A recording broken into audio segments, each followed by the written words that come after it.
Hey. Hi. Hi. Hi, guys. Hello. Hi. Hello. Greetings. How's my sound? Can you hear me? Yep, perfectly. My book. All right. I put on a pretty dress. I love that color. Isn't that Very beautiful? pretty. Hi. Hi, Shelly. Hi, Marie. How are you? Hi, great. How are you?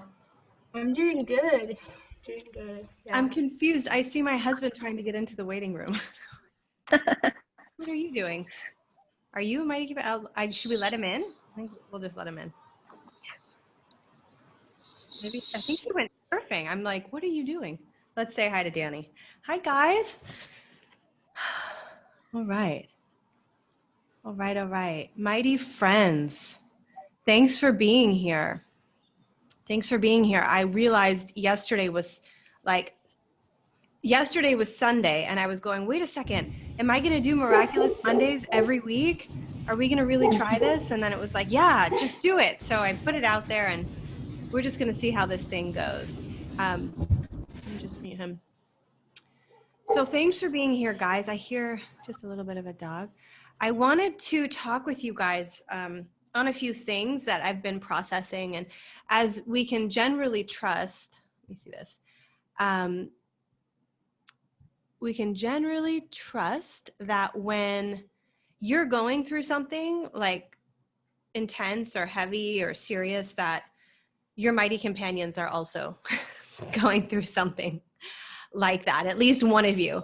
And so basically what I like to do in these sessions, and what I've been doing for the last piece of time, hi Jess, hi friends coming in, hi, is basically just share with you a little bit around what's happening with me in my life and some of the things that are present for me.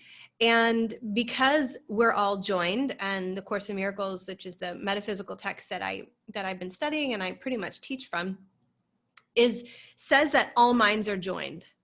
So if all our minds are joined and I'm processing something, then I can trust that some of you are also going through the same things. That being said, one of the goals that we have together in these group talks, and as we continue, and we haven't really shared the curriculum quite yet, we're trying to sort it out in the YouTube realm, and also having our kids home from their programs. So life has been a little bit full on the family end. But one of the things that you're going to learn as we continue to move through and we start to share the modules and the training portions and the Course in Miracles lectures and all of that kind of information is that even though minds are joined, the place that we want to join with others is in the place of love, right? That a lot of times we join with others in the place of fear, right? And we can see that a lot. Oh my gosh, I'm so excited. Justin Carpenter's here too. I just love him. I feel like he looks like Jesus Christ. And I love Jesus Christ. So anytime Jesus is around, I'm like, yay. Anyway. Hey. Side note, hi. Did you just hear me talking about how you look like Jesus Christ? No, I didn't, but oh, well, thank you you. look like Jesus to me, and I love Jesus. So thanks for being here. Just getting into I love him too. You do? I know. So good. I actually have some friends in Sweden who called me up and they're like, Marie, it's time for you to talk with Jeshua. And I was like, well, I kind of talk to Jeshua every day. Like, you mean like oh, look, there's my picture of Jeshua. See? Can you see it back there? Nice. His face in the light. But Yeah. anyway, they were like, you need to really talk. And it's like a channel or something. Like, I got to talk to this person who's been channeling. Anyway, and I have an appointment like in May. So anyway, apparently she's the real deal. But what I'm wanting to get into for today is basically sharing a lot of what we do in these Mighty Companion circles. And the bottom line is that we're learning how to join with each other in the place of love. And these days, I think it's probably been this way for forever. We tend to join in fear. I'm just going to kind of mute everyone. It's not because I don't want to hear your voices. I really don't like to mute people on these things, but just if I do, it's not because I don't love you. It's just because there's a sound coming through. But basically, when we join in fear, we bring our own frequency down. And one of the reasons why I find this work to be so empowering is because it's literally teaching us how to raise our vibration. And it's not always easy, particularly if we're joined in fear. And these days, the fear, I mean, you could name a million of them and they would all be legit, right? They would all be legit. And you could also find a whole load of people that would be like, absolutely, like you should be really concerned about that. And we should be concerned about this and concerned about that. But one of the primary teachings from Course in Miracles, which I'm going to keep going into as we go, is that only love is real. Okay? And you've all heard me say this. I've been posting on this for years. You've heard me talk a lot about how only love is real. Well, we had a conversation, here a little back end, with Nicole last week. And it was a great podcast. Hi, Nicole. I'm going to bring you guys on. I want everyone to share today if you feel comfortable doing that. But I just kind of want to get out my riff first, and then we can kind of go from there. But I was talking with her, and she said to me, you know, in our last call, you said only love is real.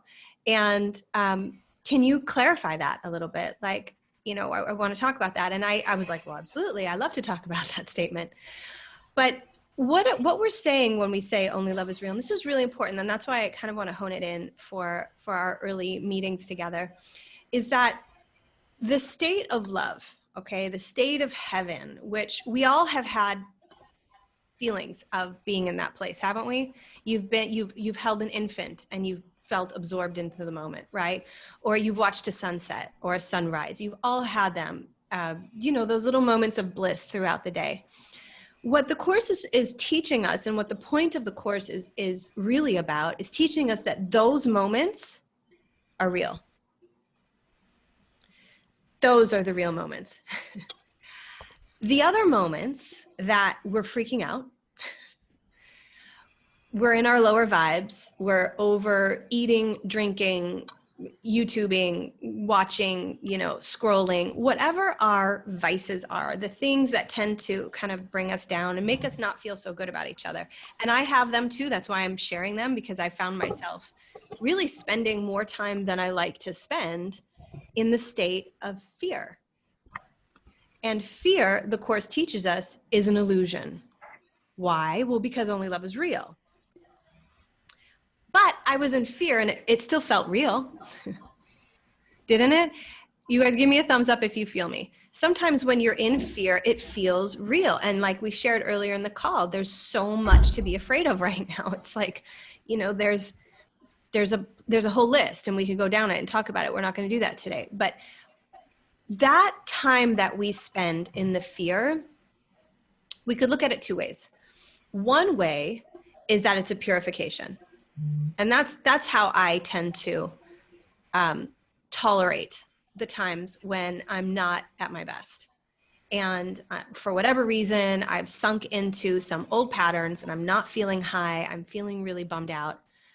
I say to myself, okay, now you're getting purified. That's what this is. Allow, because the other thing that we often do is we spiritually bypass. And then that just makes the fear bigger. Spiritually bypassing mean I feel uncomfortable, I'm feeling fear, I'm just gonna go eat something or call somebody or, you know, do the things from the outside in. I'm gonna go do that because I have to tame this fear. And I just did it yesterday. I just did it this morning. We do this. This is part of humaning. And as we evolve, which is what's happening, we are ascending. This is such an incredible time. We are literally having this beautiful opportunity to grow out of this fear consciousness. So my invitation for all of us is to allow your fear to be, try not to judge it or make it bigger. You know what I mean? Here's why. Because your mind is very powerful. Your mind is very powerful. And your mind can make fear so big. Why? Because it's very powerful. You, though, have got to really get that you're at choice. So you can see the fear, you can see yourself feeling bummed out, you can see yourself, whatever it is happening for you, you feel betrayed, you feel, you know, all of the things. You're not happy with yourself, you're not happy with your spouse, your kid, or whatever. You can allow yourself to feel that fear. You can know that you're getting purified, and you can choose to let it go. Easier said than done, right? It's like the big rap in the spiritual community, just let it go, just be light, just be free. Well, it's great to say, if I'm running around the world saying only love is real and people are like suffering, they've got kids in the hospital or like really deep shit going down, right? What I'm saying to you though is this: you in any given moment and whatever's happening in your life can perceive it from a place of love or from a place of fear. Inside you, you have an internal teacher, an inner guide, the Holy Spirit, your higher mind, whatever you call it, that is going to use everything in your life as an assignment. Everything. And this internal teacher is not, up there with a lightning bolt judging you for that whatever vice that you just participated in. It's just going to highlight and magnify where you're still attached. Ready? To being right. Where you still want to be right. And if only love is real, which is, we're going to pause it for a little bit of time. If only love is real, then all that was real in this situation is what you learned from it that guided you back to love. And out of the illusion being the perceptions that you're not good enough, she's not good enough, he's not good enough, you're not lovable, this is bad, this is terrible, I don't like this, I want to get away from it. The invitation we all have is to look at it from that higher place, from how would your inner teacher perceive this? And the inner teacher always perceives from a kind and a loving place. The inner teacher isn't a pushover though, either. The inner teacher is fierce. So yeah, sometimes our lessons feel harsh. But I would invite us all to look at this and to really step out of this punishment mentality.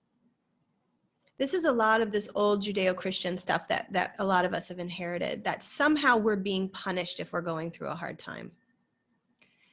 I would invite us to look at it as a purification from one place, or from a place where we're still unconscious. I just don't know yet about this, right? And when you're in that place, you're open. You're a student.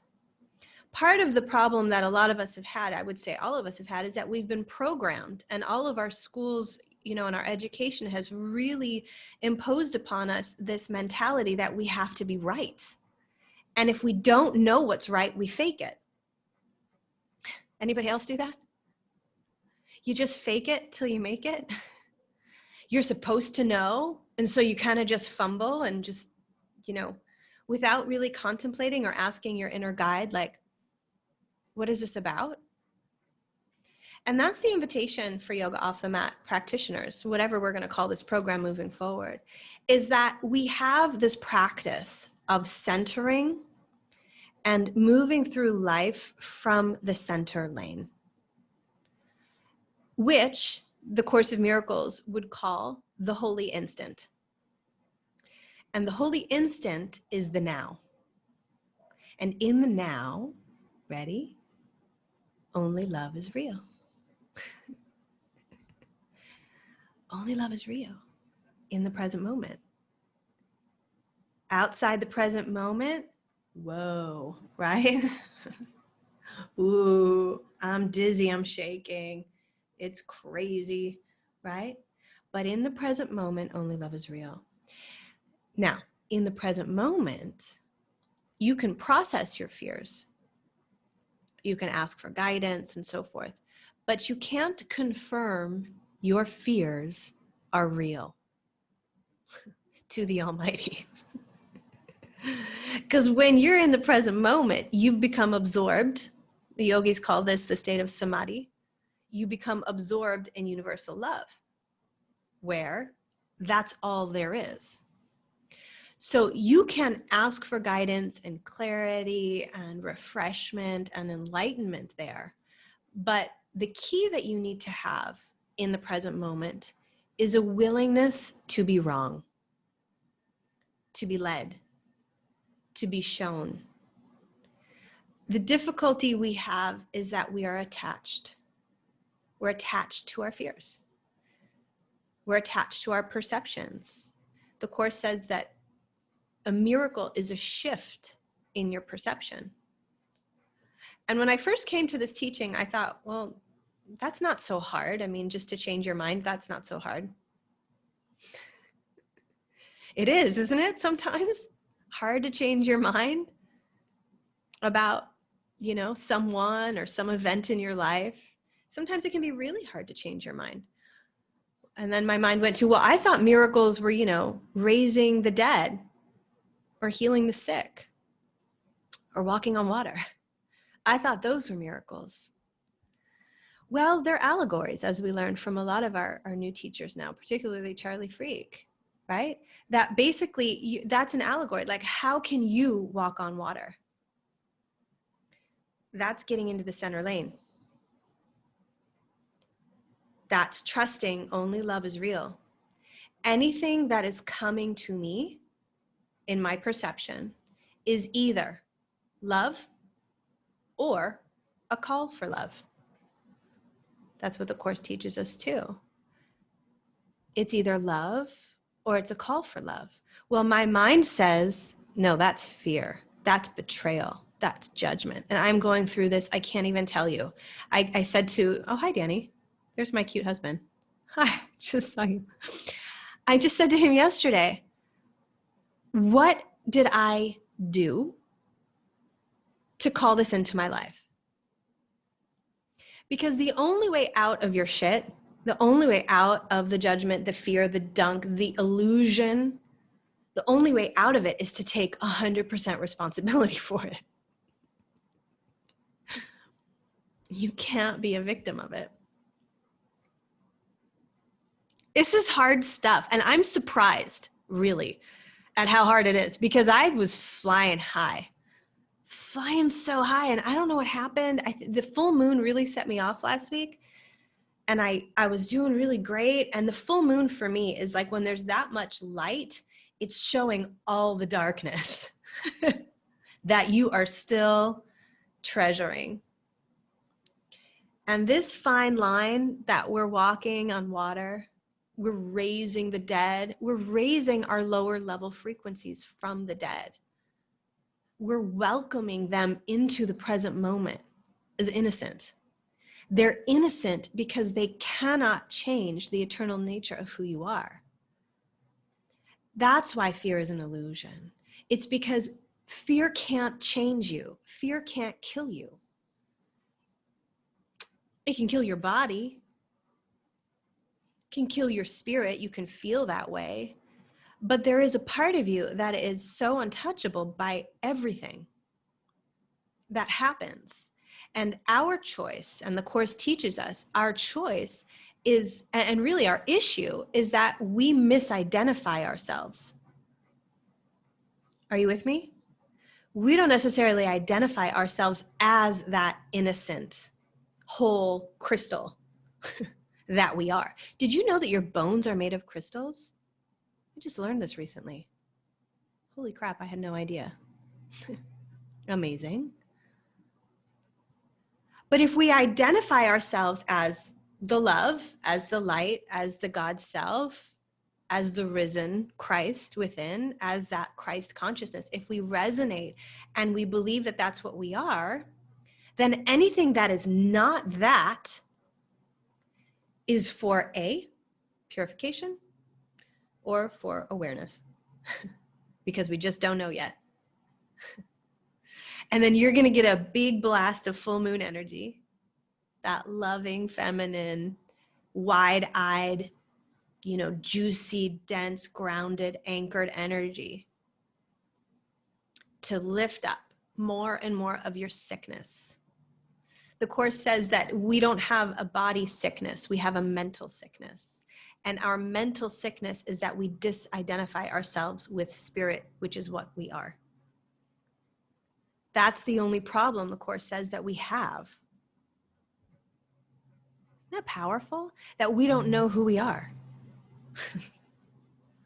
And we spend significant amounts of time, which in and of itself is an illusion, in fear, therefore manifesting a 3D reality, which is all fear, with little pockets of love, little pockets of joy, little pockets of sanity. But that sanity, that joy, that pocket in this curriculum, what we learn is what's real. So go there. Go there, process, ask for guidance, connect with your internal teacher. Danny calls it your intuitive intelligence. There is a part of you that has the answer to every question on your heart, every single one. Again, the issue we have is that we don't identify as that energy. The Course teaches us that the minute the separation happened, the moment the separation happened, it happened because the Son of God, ready, forgot to laugh at the insanity that we could be separate from our Creator. I mean, just like let that sink in for a second. And yet, the moment that happened, the correction, the answer was placed where? Within us. As what? The Holy Spirit, internal teacher, inner guide. You can call it the Akashic Records. You can call it whatever you want. All-knowing knowledge, truth, wisdom, ancient truth of our history, of our evolution, of who we are and where we're going. All of those answers, even the answers, should I eat this or drink this, are within us. We just don't usually go there. No, I don't want to do that. I want to do this. Okay, well, what consciousness is that? Well, that's my wounded child. That's my wounded child that's still, in the basement, hiding. Why is she hiding or he hiding? Well, because he's wounded. Well, why is he wounded? Because from the moment he got here, he was told he wasn't good enough, or he was unlovable, or he was a mistake, or he was this, or he was that. We were inundated with all of the things that we all know about.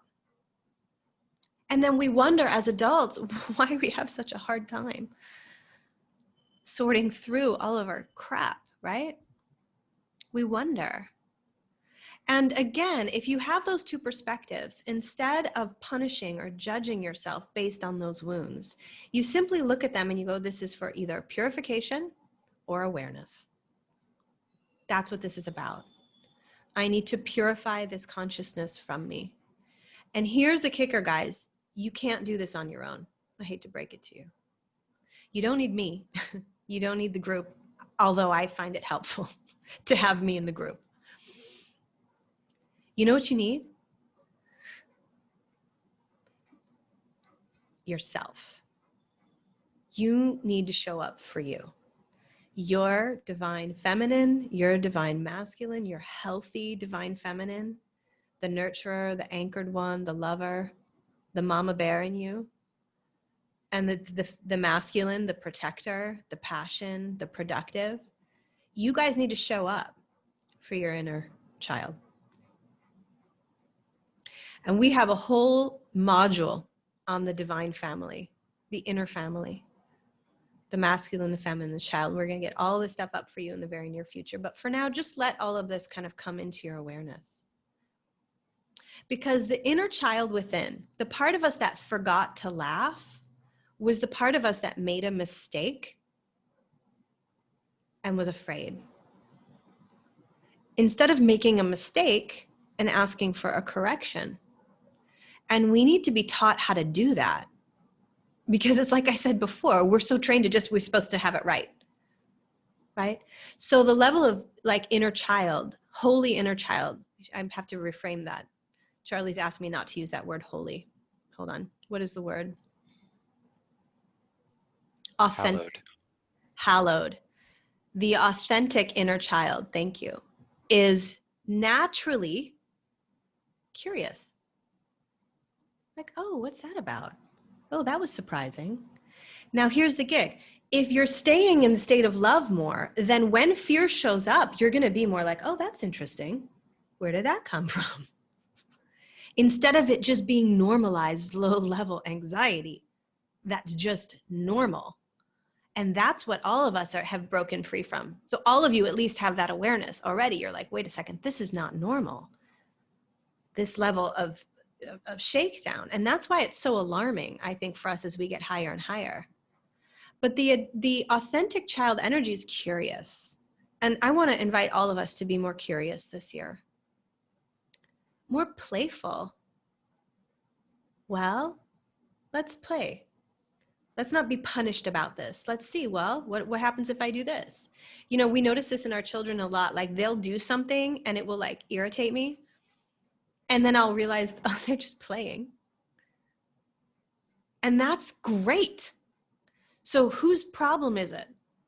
That mine. I'm the one who's irritated. So I have to take 100% responsibility for my irritation. Okay, Marie, well, why are you irritated? Oh, Marie, you want to be in control of the situation. Good luck.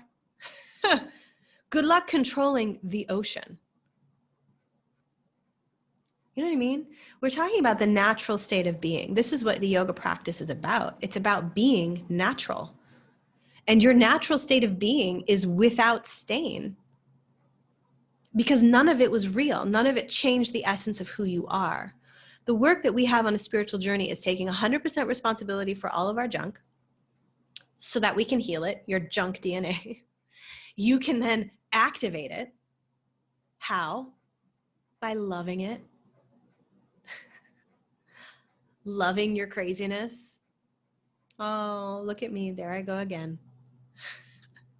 Trying to control the ocean.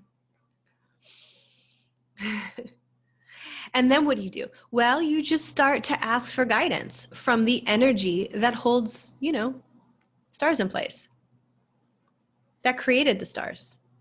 And that's when I say to you guys, you don't need anybody but you. That's what I mean. Nobody can do this work for you. You've heard that a bazillion times, but we can do it together. And that's what being a mighty companion is all about. It's supporting each other as we dance back into the state where only love is real. And you could say, okay, that's heaven on earth.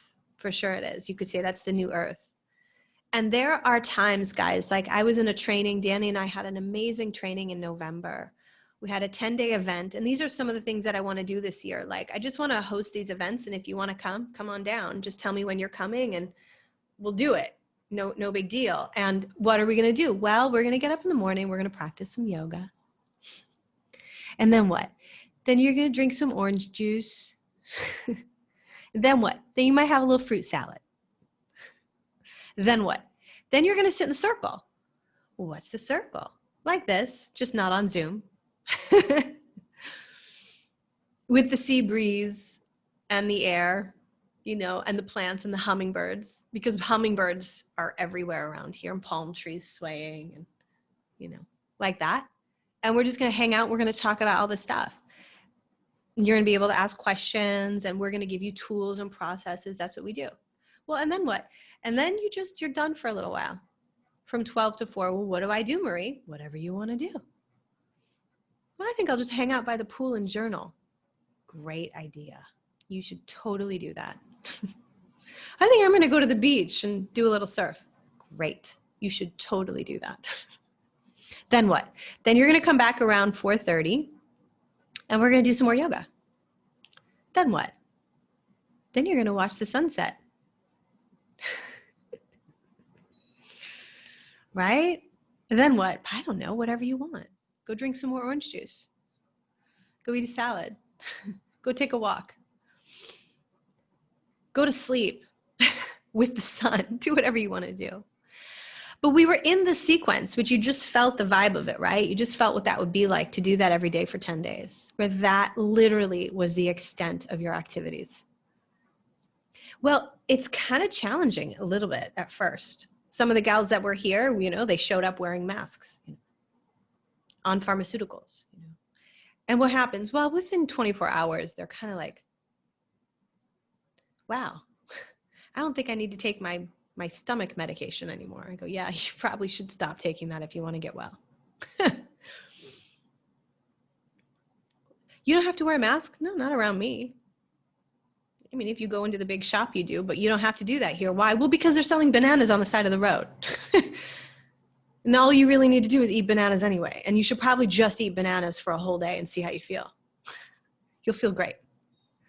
It'll be awesome. And then you unwind. And then you just allow more and more of that fear to go. Where? To the mother, to the father, for transmutation, for integration, for lessons learned, for experiences, longer experiences in your natural state of being, which is the state where there is an absence of fear. Not a little bit. Because the Course teaches us you're either in fear or in love. I've tried to fight with this truth a lot. It doesn't work. You're either in fear or in love. And it's a moment-to-moment conversation you're having with yourself in the center lane.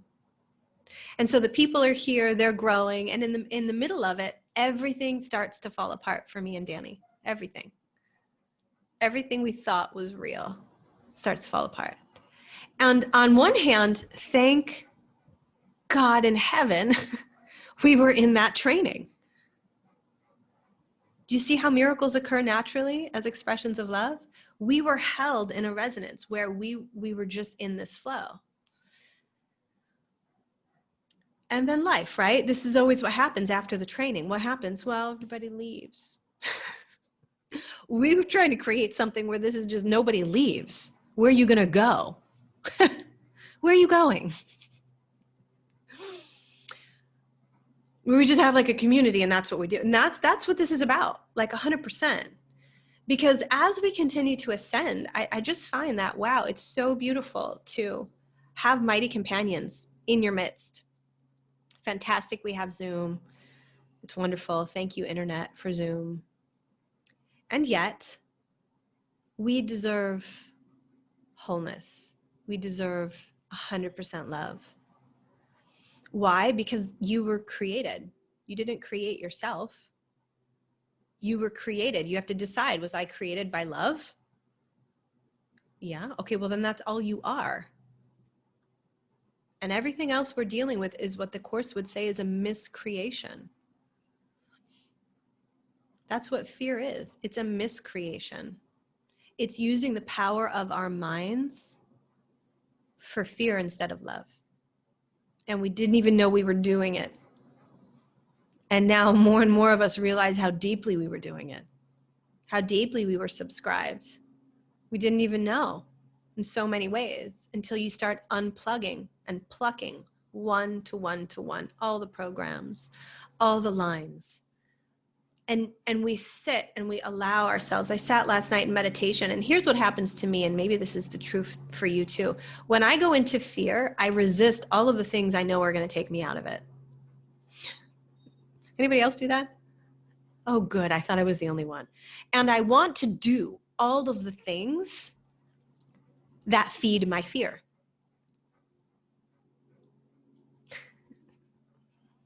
That's why they call us a spiritual war.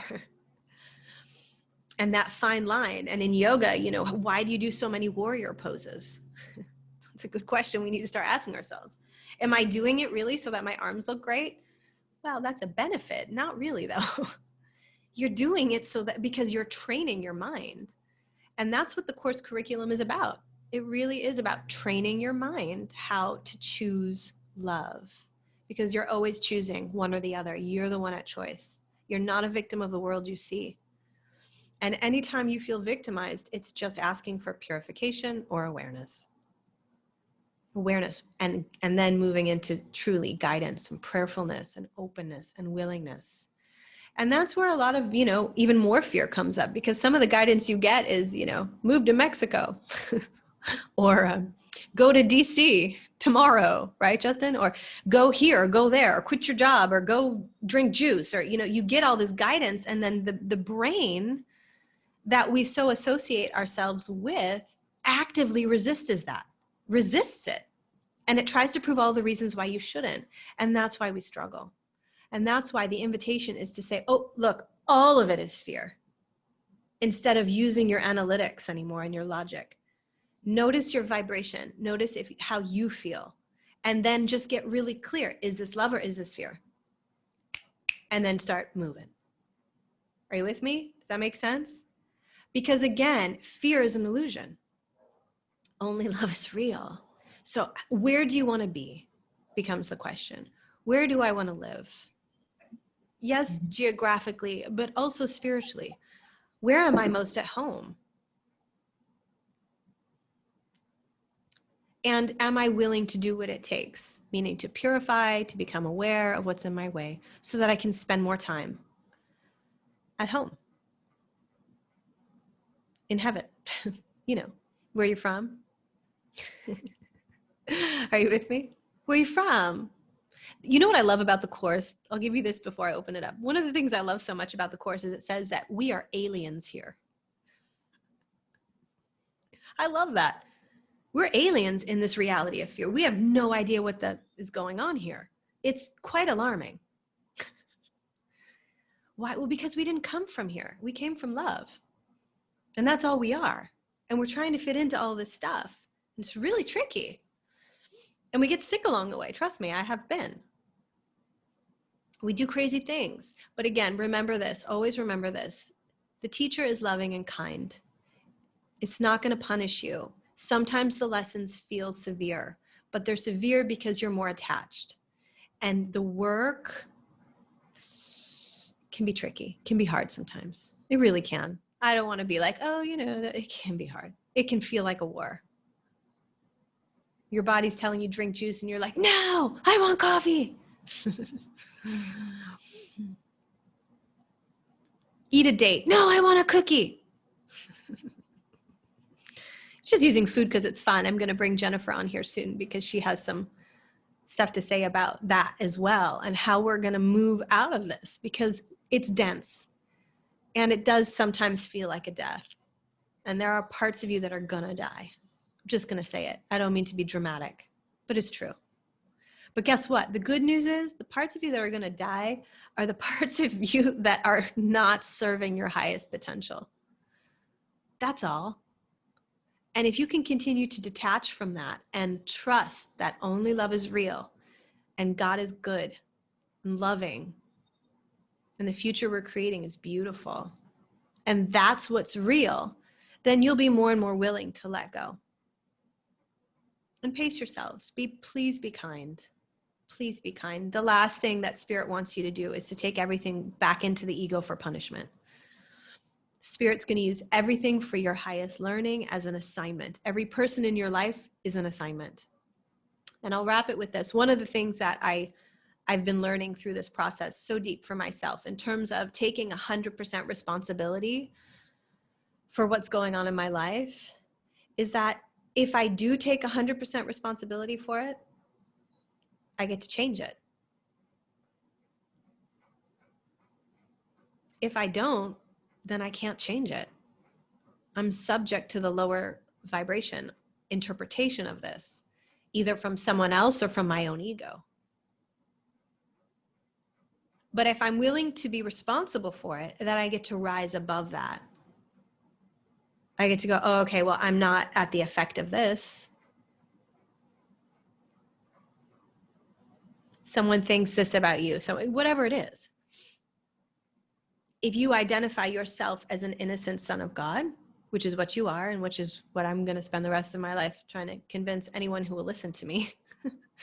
You're innocent, you're pure, you're love incarnate in a body. And the more that you know that, the more miracles are going to start to occur. And it's going to get easier and easier and easier. And it's going to be so obvious, like so obvious, that there is an intelligence happening intimately in your life. And the more you step out of the way, wow. The more you surrender your will is another word for thought. if you give your thought, meaning your fear-based thought, to God's will, God's thought, you get to be in God's thought. Well, what's God's thought? Think about it.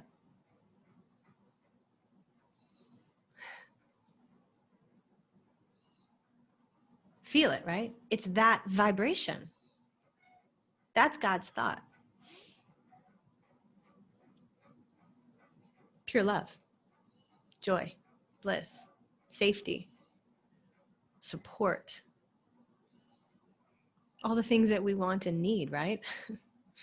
We need all of that. Where are you going to get it? From your creator. Right? Sometimes the creator works through each other, but bottom line is that we need support from our internal teacher.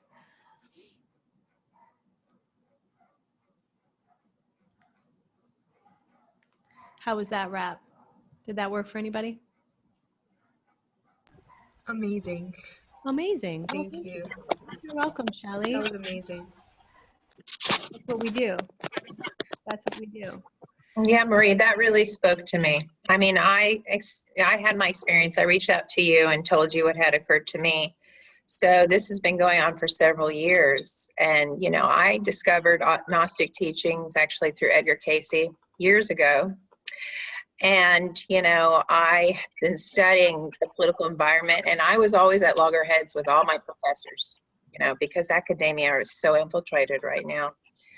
So I felt like I had access to a lot of truths, but the problem was that I wasn't really internalizing, I think, the lessons.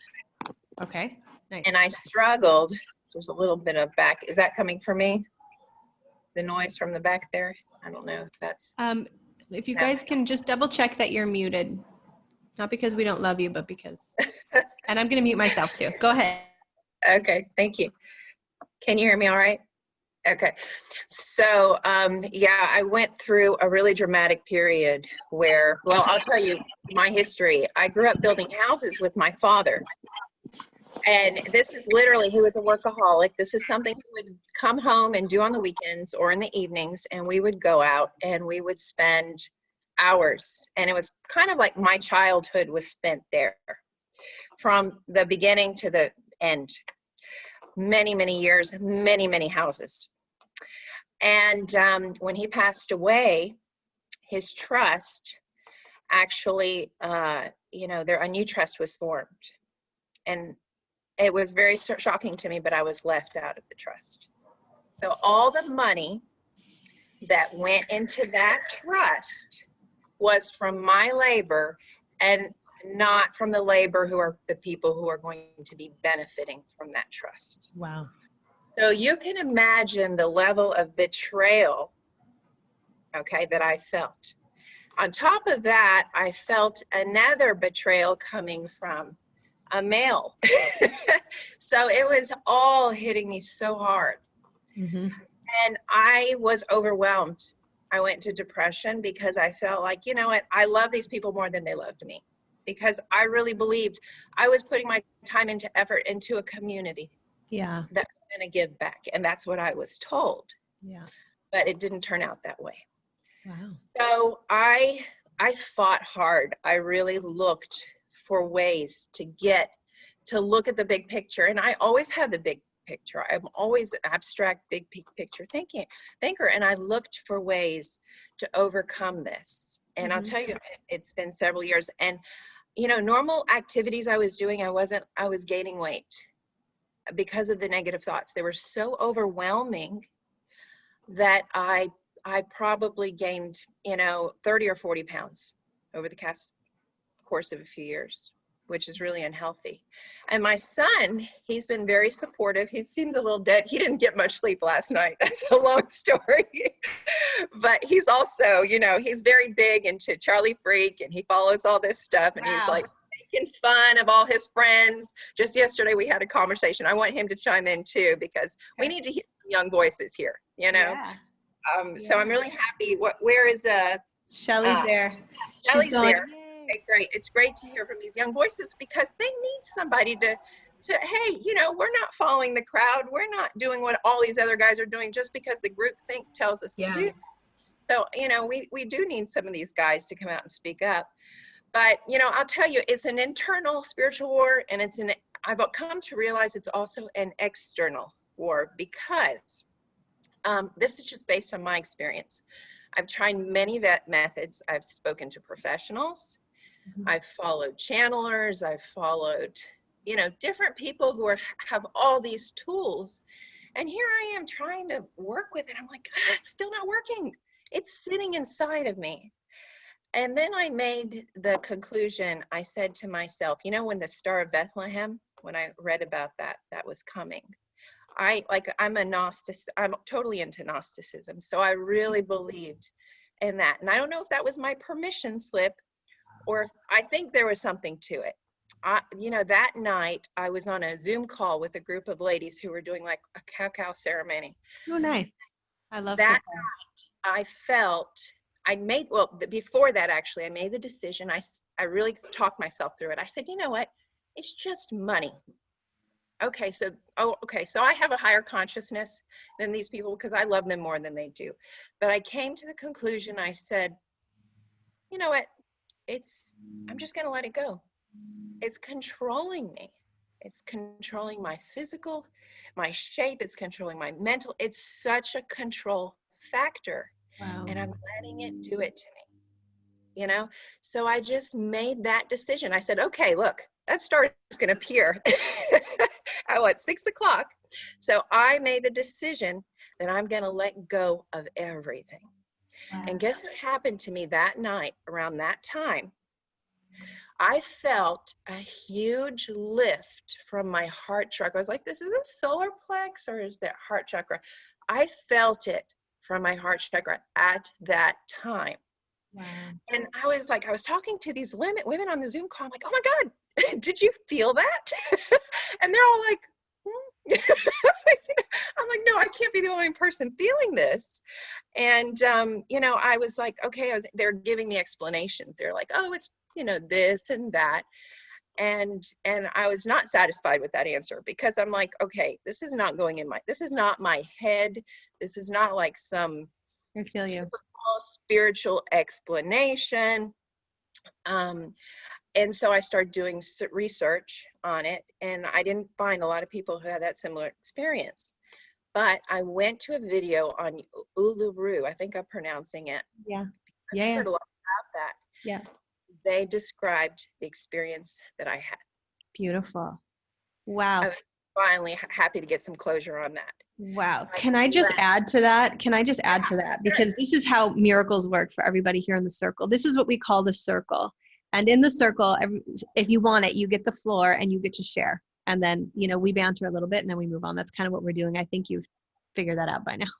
But what I want to demonstrate with this, which Jennifer is sharing, is how miracles work. Because tonight, I'm talking to a group of women from Australia and from the Philippines one of them was at Uluru and during this time. And this is how the matrix works. So even though, I don't know where you live, Jennifer, where do you guys live? We're in Atlanta area. Okay. We're So they're in Georgia, right? So they're there. I'm down here in Mexico. You've got Uluru over in Australia and all of these things. Now, but we're connected, right? We're just connected via messenger. But remember in the beginning of this conversation, we talked about how all minds are joined, right? So when you start resonating with mighty friends and mighty companions, you call in higher levels of healing because now you're using higher levels of healing that we've all accessed. So I absolutely want to say to you that was a miracle because I felt that too. Yeah, I have that. It's so nice to hear that. Yeah. Because people were making me, I almost felt like I was like seeking attention. I mean, it's not what I felt like, but it almost seemed like that was because nobody else was experiencing it. And, you heard a lot about it, sensationalized, I mean, there was a lot about it in the news and I was like, okay, well, maybe I should be quiet about it now. But then I started to hear, other people are experiencing this. Yeah. And I literally stopped. The negative thoughts stopped. Now, I can't say I kept that giddy kind of, where Alex and I were playing around and I was so stupid he couldn't even help but laugh, because he's like, Mom, you're Oh. weird. But, you know, we get into our modes and he's like, Mom, I'm not laughing with you. I'm laughing at you. Oh. But I was like, this doesn't matter. You're laughing. So that's what's important. But, you know, I didn't maintain that, but I felt what it felt like to have that experience. Great. And the negative thoughts are no longer there. That's why I almost feel like something was attached and it was banished. Yeah. That's what, for me, and as kind of Judeo-Christian kind of, you know, you hear about demons and this and that. I mean, it was like that. Maybe like it could have been, it could be an energetic thing, but I almost felt like anything that was dark had left. Wow. That's what I felt at that time, because that's the kind of impact that it had on me. Yeah. And I'll tell you, I was watching in your last video, I think it was Elaine who had cut off her hair. Yeah. Because it was a representation of letting go of the ego, because she had pride in her hair. And I was like, wow, I really commend you for that. And I was on hidden. I didn't show myself, and I haven't in the past few years, because I gained the 30 or 40 pounds. And I said, you know what? It's time to get rid of the mask, to try to show who I am, you know, what it is. And I just said, you know what? Maybe I'll make a nice story out of this. Maybe I'll just join the group, and I'll come to them for support to get the weight off, so I can go back to my old self, because I literally was in hiding for several years. I even let my career go. Wow. Because of the depression. Yeah. Of what I had experienced. Beautiful. And so now I think that what I love about this group is it's so, horizontal, and people can come and speak and tell about their art or what, and sometimes we get really impressed by people who have, who maybe have a name, because they've developed their name, but the truth is, we don't need to be impressed by that. I think that gives away our sovereignty, because each of us has a gift to share. We have our own way. We've come here with a gift that we can help others with. And if we can help each other get to that gift, to discover that gift and get it out, we know we've done our role as well. You know what I mean? So we need to get rid of all that impressiveness of all these, even the people, we're not into Hollywood, right? We're just like, we've never been into Hollywood, but we do have that tendency to idolize these people like Charlie Freak and this, and we shouldn't, because he got there a little faster than we did, and he just showed us, hey, you can do this too. Yeah. So I think that's what it is. It's all of us have a different experience, a different gift, something that we can share. That's what we came here to do, because we are all equal. We're all very special. And, so I think that this group, I really feel that about this group, that, that you can help bring that out of people. And so that's my experience. Wow, I'm so glad that you shared. I'm just taking it all in. It was so beautiful to hear you fully express yourself and share a little bit around your history and your experience and your healing journey. And I feel you on so many different aspects, as I'm sure everyone here can, just how dense it can be in depression and how light it can feel. Like you said, that feeling of giddiness around the 21st. And I was saying to Danny, we were so high until the day after Christmas. And then it just was like I said, around the moon. And then it just kind of catapulted energetically. But one of the things that I think you share that is really important is this idea about false idols and always putting up others. And I think that we do this in many ways. We idolize money too, we idolize this or we idolize that. The idea that I think most of us are coming to is that, yes, we're all in this thing together. We're all one. But what happens when, Jennifer, you turn on your lights, because we're all connected, when you turn on your light, and Nicole, maybe you can share, I see your camera's off, but she had a great analogy of a vision that she had of just around lights. And if your light is on, you can't really turn on somebody else's light over there, right? All you can do is just keep shining yours. Right. And then it might just kind of be like, oh, you know, what's going on over there? And then boom, boom, boom. And then everybody else starts shining. And I think that what you said about, you know, getting there before, that's how I've been teaching also for all of these years, is that like, we're in this thing together. And if there's information here that really resonates with you, take it and run, you know, integrate it and make it yours, because it is. And that's something that I want everyone to really kind of access. Like, we're going to offer you tools and things like that, use them or not. But the idea that we have here is that we're all activated. We want to activate ourselves and each other simply by healing, letting go of what's no longer serving, you know, the toxic thoughts, the betrayal, all of that is making you more and more dense. And this is a process of getting lighter and lighter and lighter. So you, Jennifer, taking responsibility for it and saying, okay, this is mine now. Wherever it came from, it's mine now. And this is not unique to Jennifer, is it? It's all of us have been through betrayal. Raise your hand if you've been through a major betrayal that had something to do with money, usually. Right? All of us, like, wow, I can't believe I manifested this again in my life. Like, I've already been here. Huh, I already did this. Well, why is it back? Well, because I didn't heal it completely. And it's an opportunity.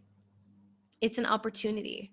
And so when you look at something like weight gain or betrayal or, you know, financial issues or whatever it is in your life, use it as an opportunity. And that's what you did, Jennifer. And that's what's so beautiful to hear, is that it took a minute, and it does. Sometimes like, this is how we learn, right? We learn through contrast. So sometimes it has to get really bad. That's what we see happening on a grand scale right now in the world, right? It had to get so bad for enough of us kind of snapped out of it, thinking that it's all about me. It's not all about you. There is no you. The Course would say there is no you. It's about us.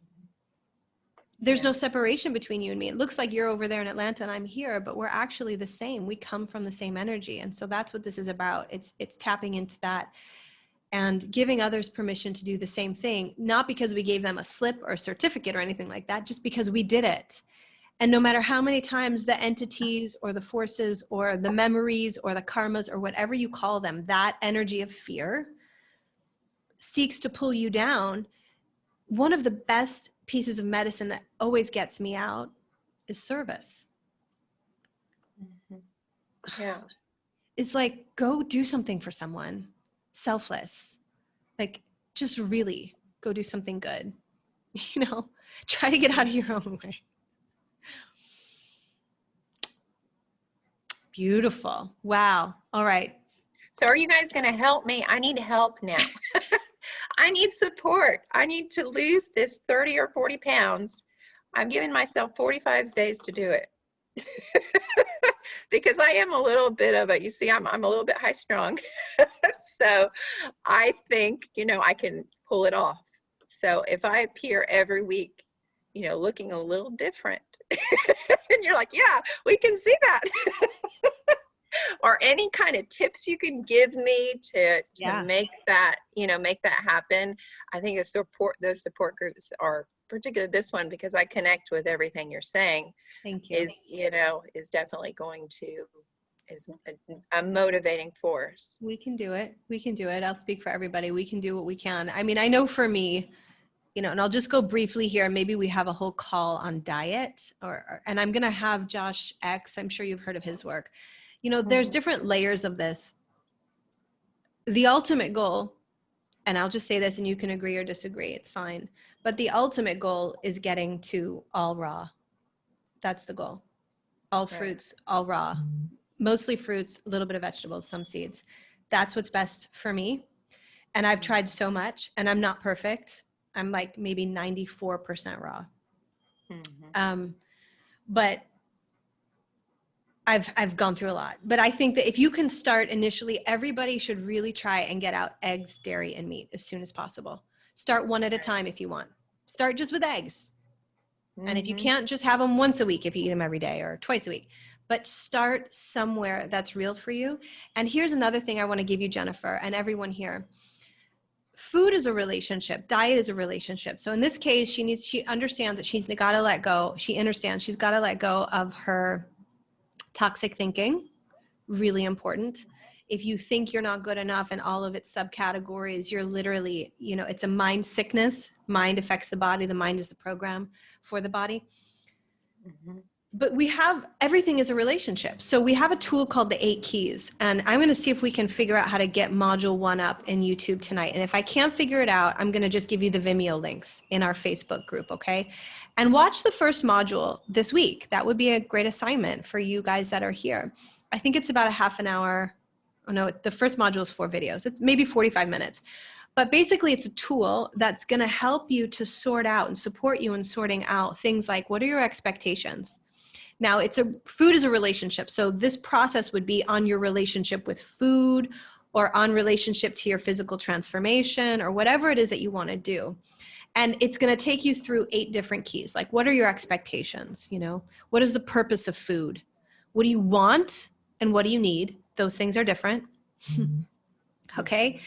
What are your fears? We've talked about fears. Let's get them out on paper. I'm afraid I'll die if I don't eat cheese.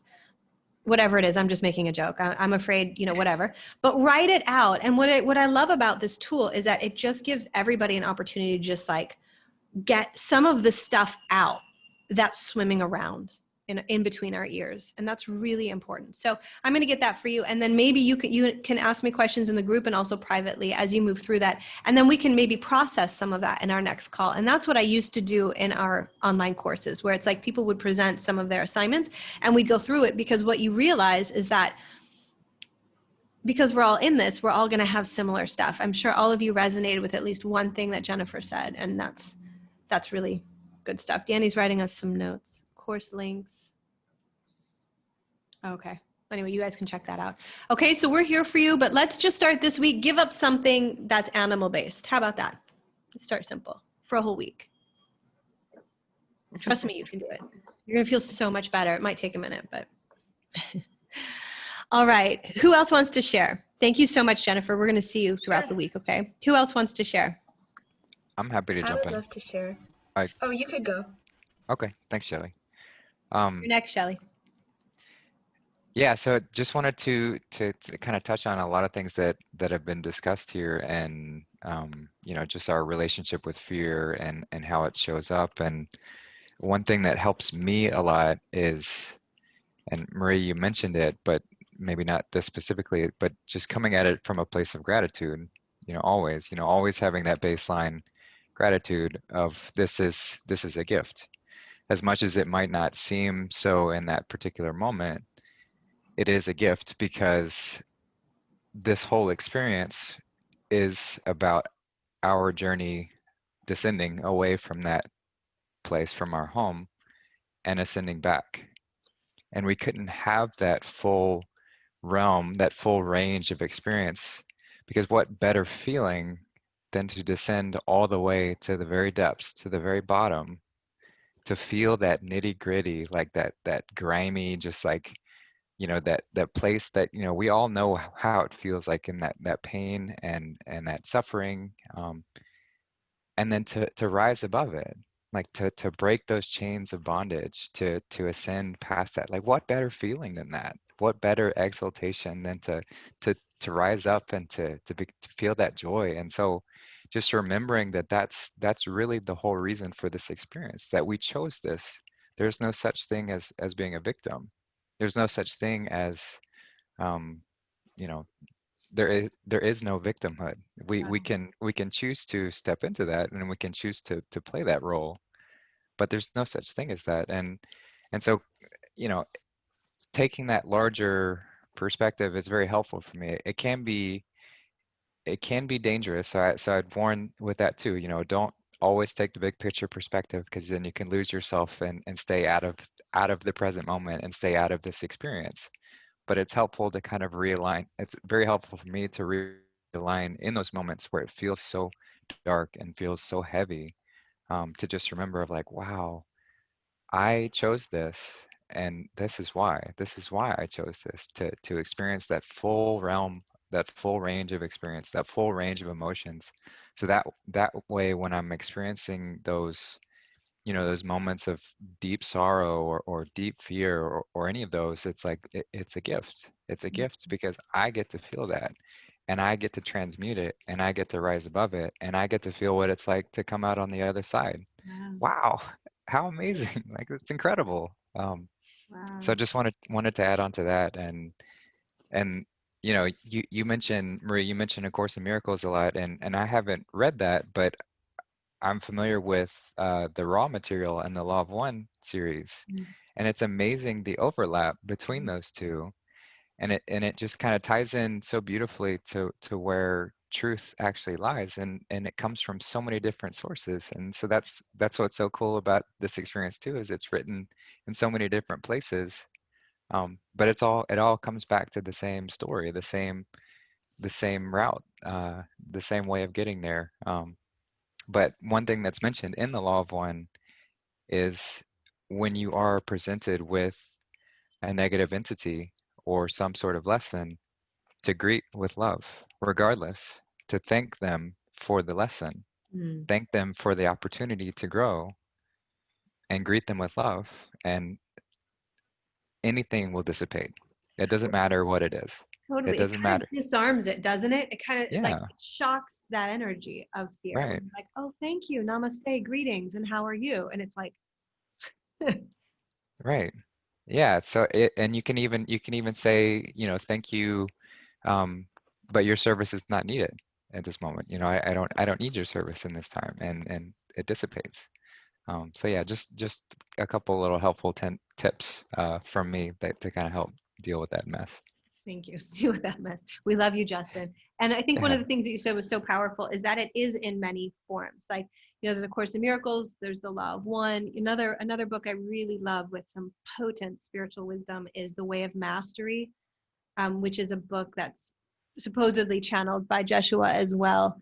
And it's beautiful, The Way of Mastery. And one of the things that I love about this as well is that because we're so loved and because we're so treasured and because our creator wants us home, there are so many different avenues out there just to get as many people going. So if you hear it through that, or if you hear it through that, that's great. But hear it somewhere and go deep. Like, some people love the Yoga Sutras or the Bhagavad Gita or the Upanishads and the Vedas, and whatever it is, go in, but keep going deeper and deeper, and let it resonate. And I think that's what I love about all of this work, is that you can see truth. The Way of Mastery says what we seek is the truth. We don't seek, we know the truth that is true always and in all ways. That's the truth that we're going for, not the truth that switches sides. Truth. And a lot of people these days, and this is a whole topic we could go on a tangent with, and we'll see where it goes, but, you know, truth being like, well, if you want to have your truth, you can have that truth, and I can have my truth, and you can have your truth, and that. I used to really be like that. Now I'm not so much. I'm kind of over that. I'm like, there's the truth. And I want to be aligned to the truth, not the negotiable truth.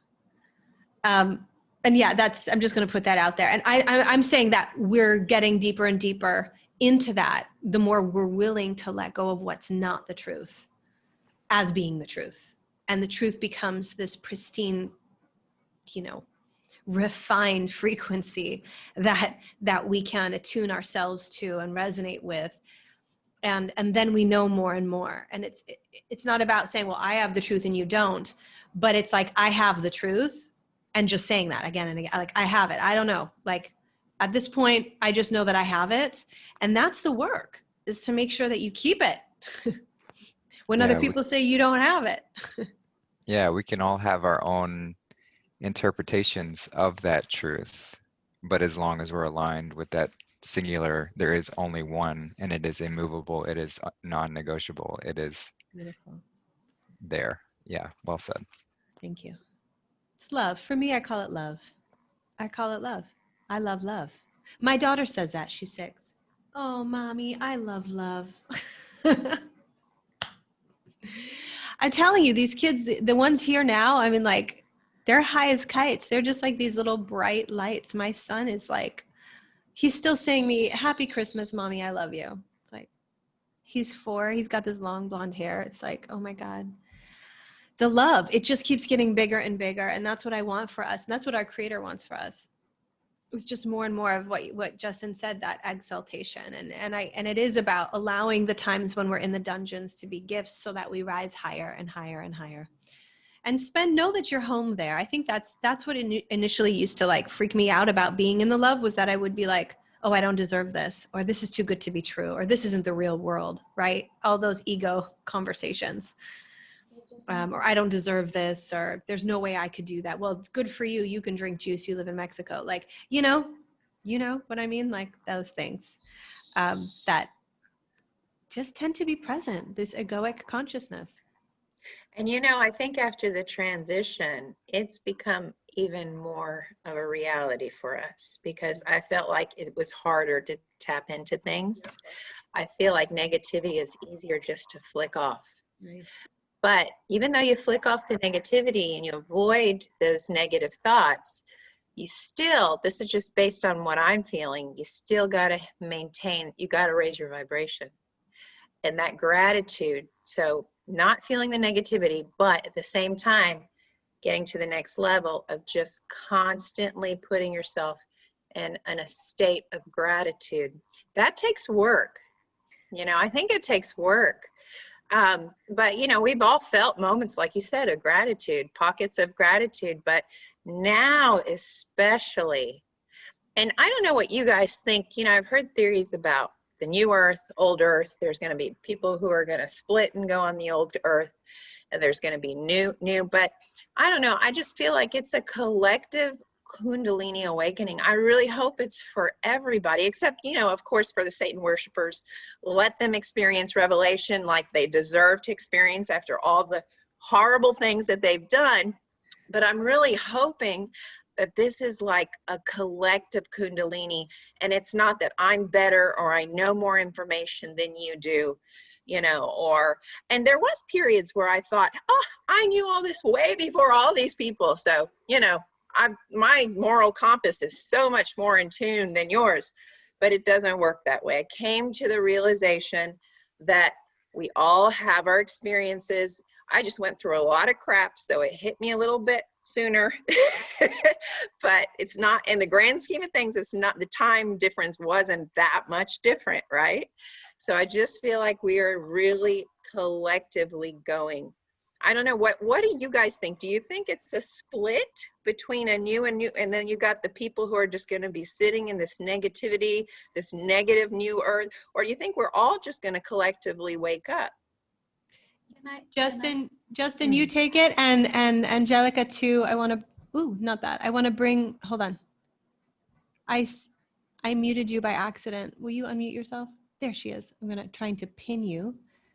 I want to respond to that, and then I want Angelica and Justin to say something beautiful, and then we're going to have a song. Oh, and Shelly, where'd Shelly go? She's still around? Shelly, I'm here. It's okay. I'm You gonna guys pin can you take too. your time. Here we go. Okay. Justin, do you want to respond real quick to that? Or Angelica, Sure. Do you want to go first? You guys decide. Yeah, Angelica, you go. You're waiting. I was just going to say about what you mentioned about the split of the world. I actually had a message, and I only started talking about this. I have been getting messages for a long time, but especially in the last year, I've been getting a lot of downloads, and I never talked about it with anybody. Just my husband knew. I just recently started making it public because I feel like it can help other people. So I actually, one time I went to bed and I usually ask a question, if I have a question before I go to bed, and I get my answer either in dreams or very early morning, I wake up. And I asked this question: what will happen to people? Like, what will happen to the earth? We hear all these stories that the earth will split, and some people will be in the 5D, some people in the 3D. And I got this massive piece of information with all the details, which to me, it felt very true, and it made 100% sense. And this is what I got. The world, when we look at it, is not going to be different than what it is right now, except energetically. And in the 3D, because it's such a dense reality, whether you have beautiful thoughts or negative thoughts, those thoughts come back to us in a way whatever way it is, it could be in a form of any form, they come back to us, but it takes a bit of time to come back to us. So it's not like we think a negative thought and then we drop dead right away. No, it doesn't happen that way in 3D because it's such a viscous, dense reality. Whereas in the 5D, where everything is light, and when I say light, when I felt in the message was light as in light, not dark, and also light as in weight, very light. We're very light, like crystalline beings at that point. And whatever we think in 5D, people will get it much, much faster. It's like throwing out a boomerang. That boomerang will come back at a much faster speed. So that was the answer that I got, that it's still our choice because we're creators of our own reality. So it still depends on us of what kind of thoughts we have and what kind of energy we put out. We get that, but at a much, much faster rate. And I got something that was pretty, what's the word? I forget the word, like very harsh. My husband said, don't ever say that in public, but this is what I got. Like I literally see people dropping dead because of the way they are, because they don't understand it's like instant karma in a good and a bad way. I don't like to say karma, but it's like whatever you put out comes back much, much faster. So we have to be very much aware of what kind of human beings we are, what kind of, people we are, and that's what we're going to get at a much faster rate. So that's the message I got. Now, Yeah, that's nice. I'm very much looking forward to Justin hearing what you think of it. Yeah, thanks, Angelica. That aligns perfectly with what I'm aware of as well. I mean, the way I see it and what resonates is, everything happens in cycles. This is a cyclical experience, and we get to go around the wheel of each version of our cycle as many times as we need to in order to learn what we came here to learn. So right now we're going through a major cycle collectively. And those of us who are ready to move on to the next lesson will move on to the next lesson, will ascend and continue creating that new earth and that place. But there are some souls who have, most unconsciously, aren't necessarily aware that they're not ready, but they are not ready for the next cycle. And it's a gift from their perspective to have that humble understanding. Their higher self knows that they're not ready, and so they will not go forward into that next cycle. And so what Angelica is saying is very true in the sense that, and it's difficult to say how it will manifest physically. I mean, my prediction is we'll probably have people continue to gravitate towards the more city aspect of going very urban, and that very controlled, microchipped vaccine. Everything's tracked, mandated, and it's going to be very, that dark and dismal world. There's going to be really small pockets of that, and people will get the opportunity to live in that. So if they're gravitating towards it, it will happen that way. That's what I see, and that's what I feel. And those of us who are ready to move past it will move away from those city environments, go create those food forests, and move into those, create that new earth as early as we want to. Yeah, Justin, it's really interesting. I'm sorry if I interrupt you. I just have a quick question for you on that line. So, a lot of people are asleep around us, like tons. I mean, who really knows both, who's been red pilled spiritually and politically and culturally and in a lot of ways? These people are very far from the truth, but they're about to be thrown into massive disclosure. So, it's like it's not voluntary at this point, but I guess once it's thrown in their faces, when is that point? Or is there, you think, I mean, Q says 6%, right? I think if I understood, they're going to stay in that really negative vibration, and the rest of us are going to ascend. Or Yeah. what do you, does that make sense? Is that in line also with your Yeah. thinking? Because these y- guys, they're not, and it's not internal. It's like, it's got to come from the outside to wake them up, you know? Yes. Yeah. So right now those of us who are here and those of us who are aware, I mean, we haven't hit the major event yet, the big one that's going to give everyone that real opportunity. And it's going to take years. People are going to have more and more opportunities. It's going to get more and more painful for those who aren't willing to see it. Mm. We'll have ample opportunity to redirect and choose the light path and come back to where they need to go.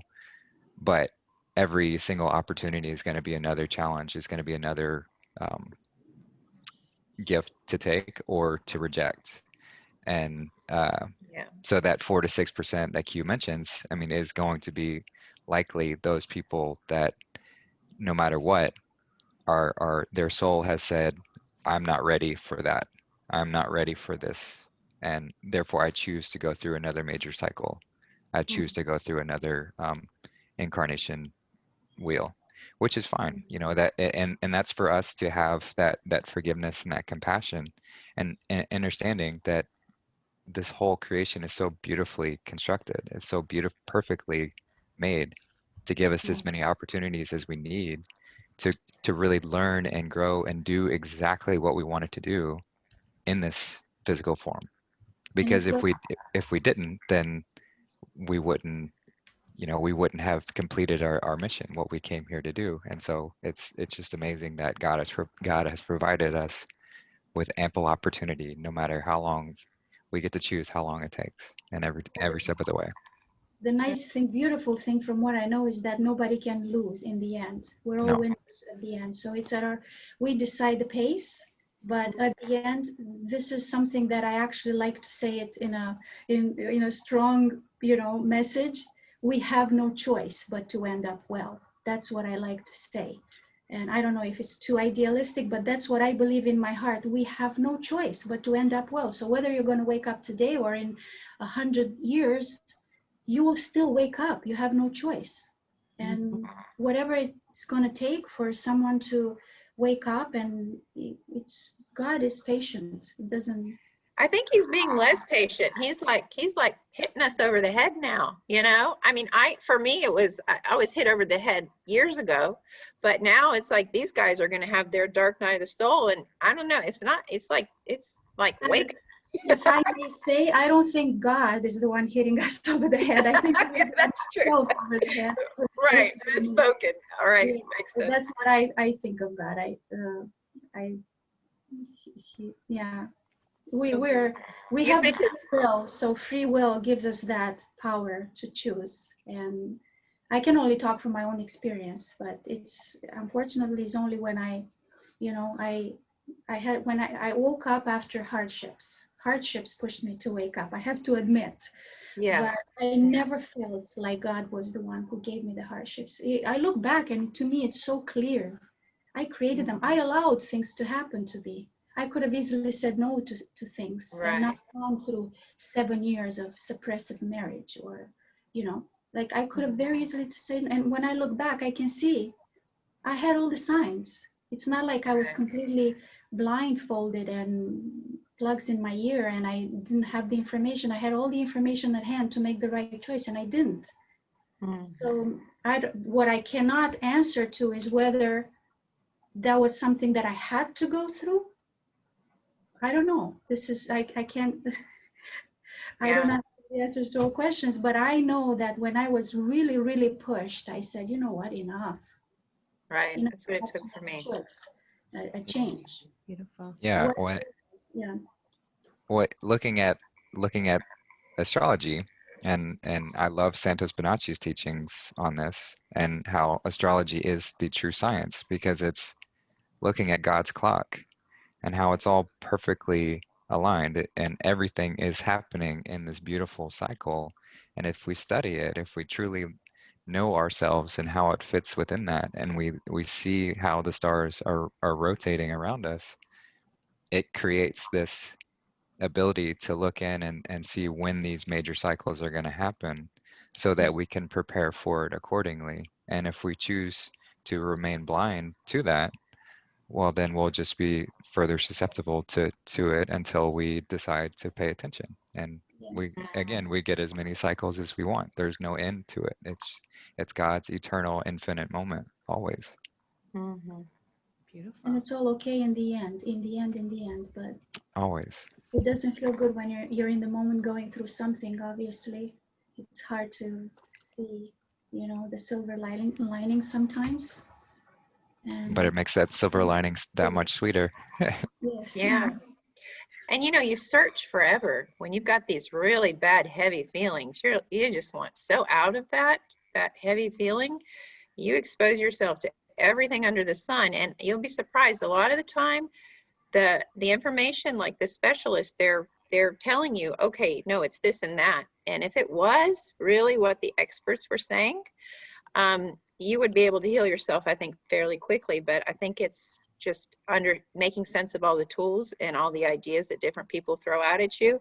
And you have to internally really understand, find your own answer, because it's never what anybody actually, it's interesting because from what you're actually projecting, what people seeing about you is different than actually what's going on inside. The ulterior reason of why you're actually experiencing is different from what people are perceiving. You know what I mean? Like, we're all unique beings, and that goes very, very deep. We're unique at every single level of our being, and that is why you always see the phrase results may vary, because nothing gives the same results. Nothing gives the same results to everybody. And I know this because I was in the fitness industry for 11 years. And that was a very common, results may vary with all the diets, all the everything, results may vary. Why would you put that there? Unless, there is a possibility that doesn't work for you. And many times it doesn't. And that's why, because we're so unique. We have to listen to our own bodies. We have to wait inside, like the information, to really feel into it and listen to our bodies, whatever the subject. It can be what we're eating, what we're drinking, what we're hearing about, everything on TV. It all comes down to how, and that's how I guide my life, how it makes me feel. And Beautiful. you have a little ounce of, doubt, or then you keep looking for the answer, the right answer for you. I'm not saying I do that all the time because I'm no angel. I'm good at theoretically speaking. yeah. Wow. But doing it is always, it's always taking hard. that extra, doing the meditation constantly. It takes discipline. I just want to say two things. First, can everyone look at the light coming in over Jesus' name in the form of Justin? Brilliant. I just had to take a picture. Like, the light has come. The light has come. There we go. But it was just fantastic. I just wanted to note that out. It's really chiming in to echo everything that you guys are all sharing. And just to really notice, I think, Jennifer and all of us, like, there's a lot of energy I find myself spending on, like, what's going to happen to everybody else. And I think what everybody shared was really important, because that's a natural question that we have, because we have a lot of people that we love, and just we want to know we're all connected, right? But I think that what I want to add to everyone's sentiments here is just to really focus on your journey. Like, just focus on yours, and just keep going deeper for you and more, and then just bring it back to you and back to you and back to you and back to you, and know that is the service, that is the gift that you give to others. And it's in the worrying and in the all of that I think sometimes our analytical mind can come in. And I loved how both Justin and Angelica are holding this, because that felt like, oh, okay, that's an interesting, I like that. And I felt that actually, because in many ways, I kind of feel like I'm in 5D, but it's true. If I do something that I know I suffer immediately now, it's faster. It's not as easy to, like, I don't have as much leeway away from the righteous path. I don't know how that happened, but I think after the 21st, a lot of coding and all of that really changed. And I speak more like on a physical level. You know, if I have something that I'm not supposed to have, I suffer immediately. Whereas I could just kind of, I think about the days when I could just eat whatever. I just ate and ate and ate and ate and ate and ate and ate whatever I wanted all the time, and was not healthy in my body and was really suffering, but just didn't even know it. You know, like thought it was about what he said, or thought it was about what she said, or thought it was about something else. And that's where the responsibility for your own journey and going so deep within yourself becomes your gift and becomes your service, and also becomes, I think, your challenge on some levels, because it is so easy to, you know, get carried away or get distracted. So I trust that that resonates. And I want to pass it to Shelley here. Why don't you tell us a little bit what's on your mind today, sweetie?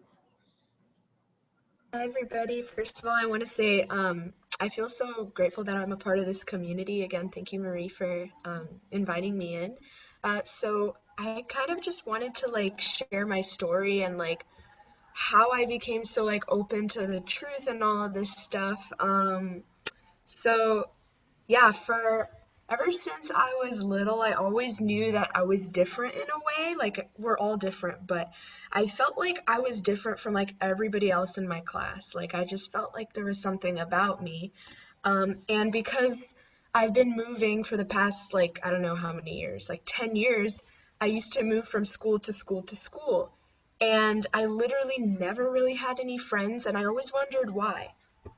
And about a year ago, I had this like awakening moment where me and my family, a chiropractor in California approached us that we used to go to, and he literally gave us all these things to watch about the cabal and all of this stuff, all the crazy stuff.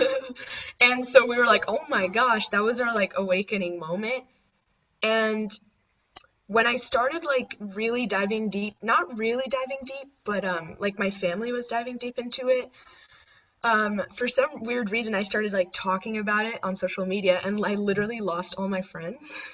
So that was kind of crazy. But yeah, just like, um, allowing those people to go because they didn't serve me at that moment.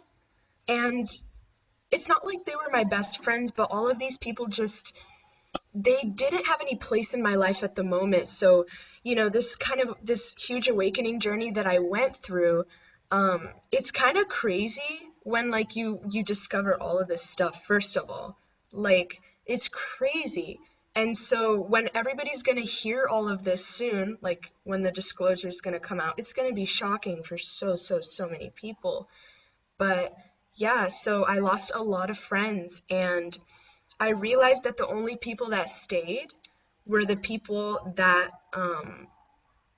really like understood me.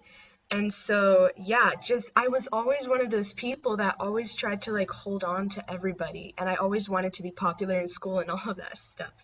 And I achieved some of those goals for sure.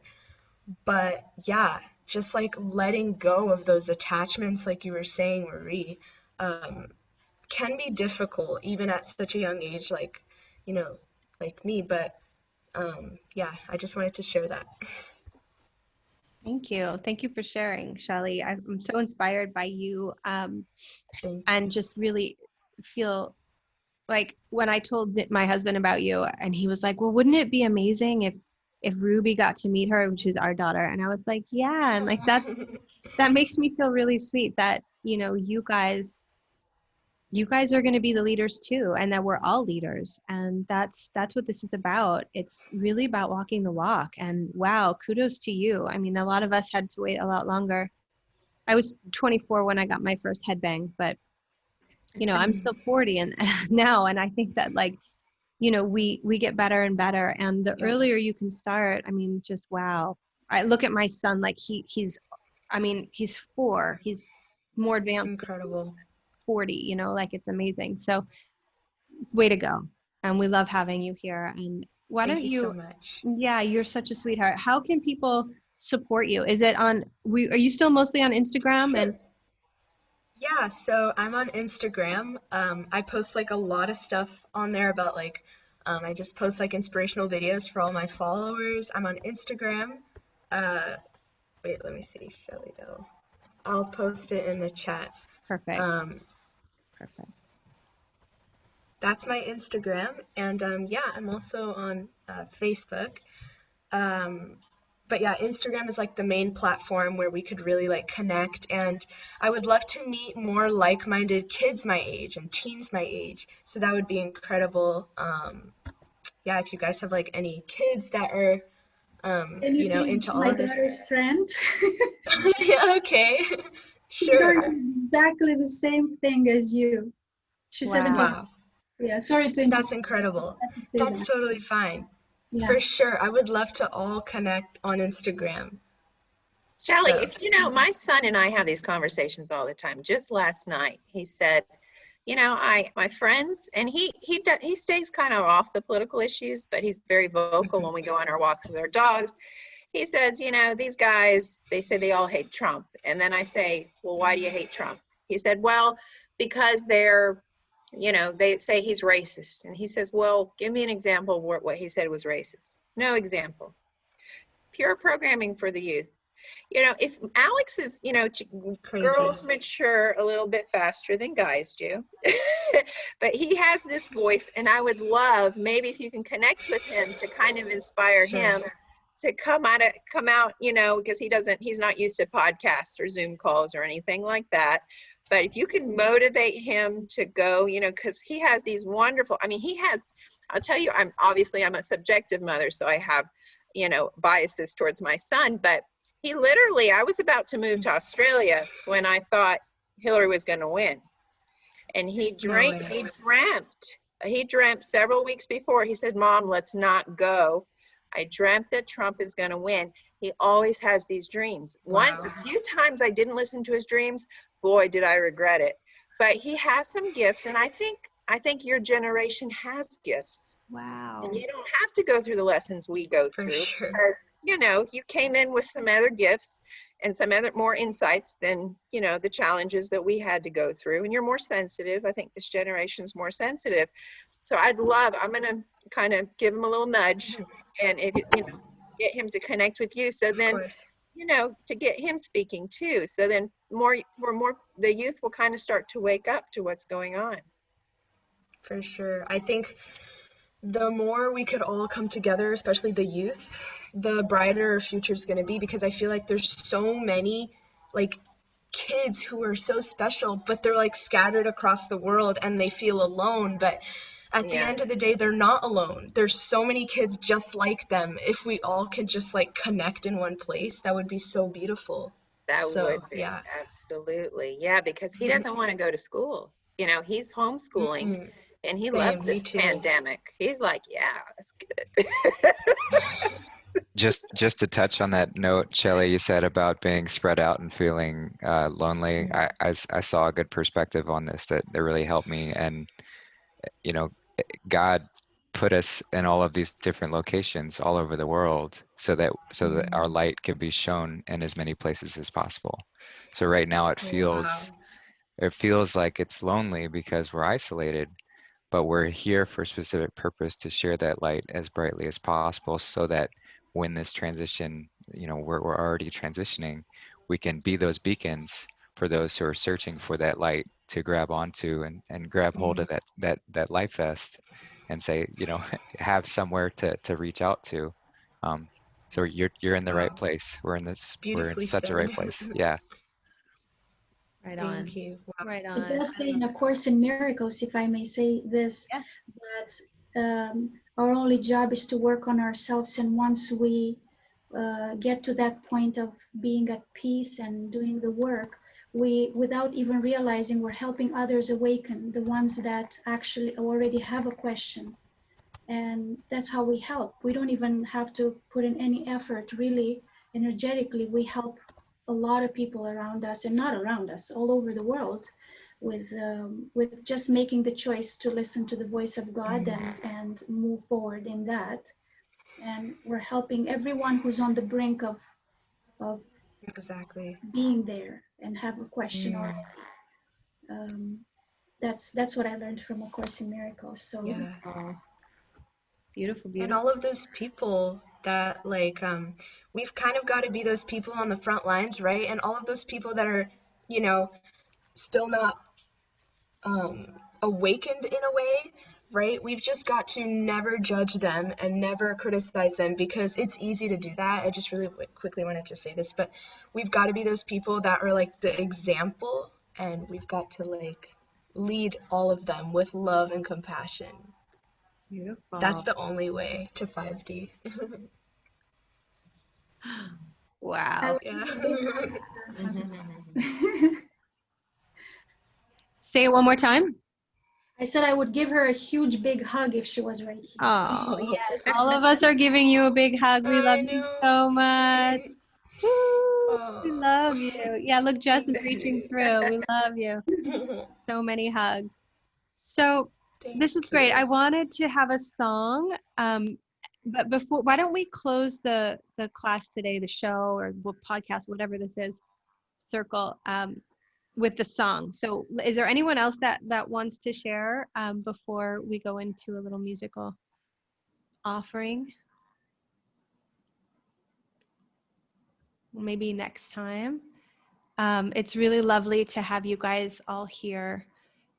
Super, super inspiring. And I'm super inspired. I realized how much I really needed this today also. And I want you guys to just know that we're in this together. Like, even though I'm kind of putting it together, I definitely feel like I'm receiving so much love and energy, and it feels really great to be supported too. So thank you for that. And I look forward to chatting with you in the group. Danny wants to say something. Danny. Yeah. Danny Russell. Thank you so much for putting this chat together, and hello everybody in the group.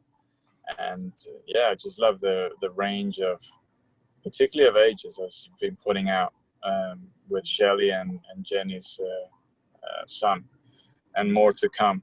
But just going over some notes and that Justin put forth. Hello, Justin, again.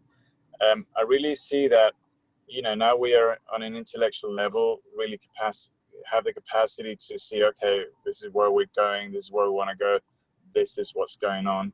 And then on a emotional level, we're connecting more with our heart, feeling the pain, feeling the joy. But the body is a great trickster. And that's why I've seen personally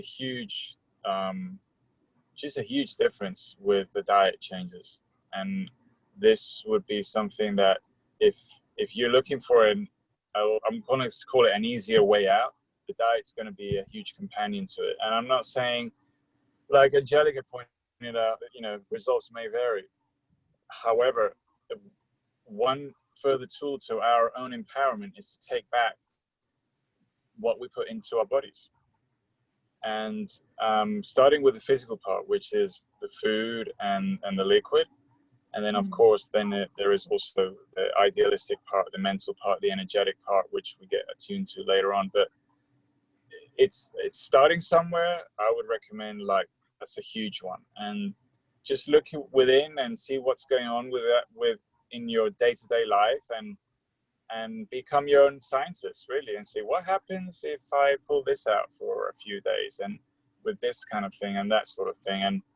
And yeah, and again, that becomes play, because that's what we do as children. We are just playing all the time. We are discovering things all the time and having fun with it. I mean, I'm not saying it's going to be like, hey, jumping up and down and having fun as an older human being, but fun in the part that we get to be open and playful. And that's huge. And a lot of stuff that's going on, we'll expand on this at some point, but the age of Aquarius is the age of unity, and we just come out of a very long cycle of a polarized way of living, which we're slowly, I mean, we're kind of still in and out of, but living, one thing is like, oh, what I feel, and then another thing is what I project to the outside world, and that veil is just becoming thinner and thinner and thinner.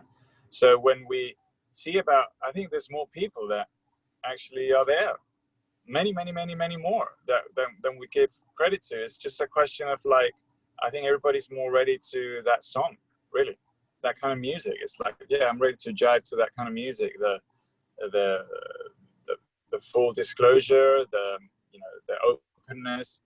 I mean, some of the details are probably going to be, pretty hard to swallow, but it's just about perception at the end of the day. But yeah, the physical part of our bodies, how it really can take over our mind and our spirit. And I've just felt the results so immediately. It's like, oh wow, okay, that's huge. So just wanted to leave it with that, and thank you guys again, and using the technology that we have at hand to share this, and just keep on being the shiny bright beacons that you are. Namaste. Namaste. Namaste. Thanks, Namaste. Annie. Jess, do you want to say something? Yay. Yeah, I do. Thanks. I just wanted to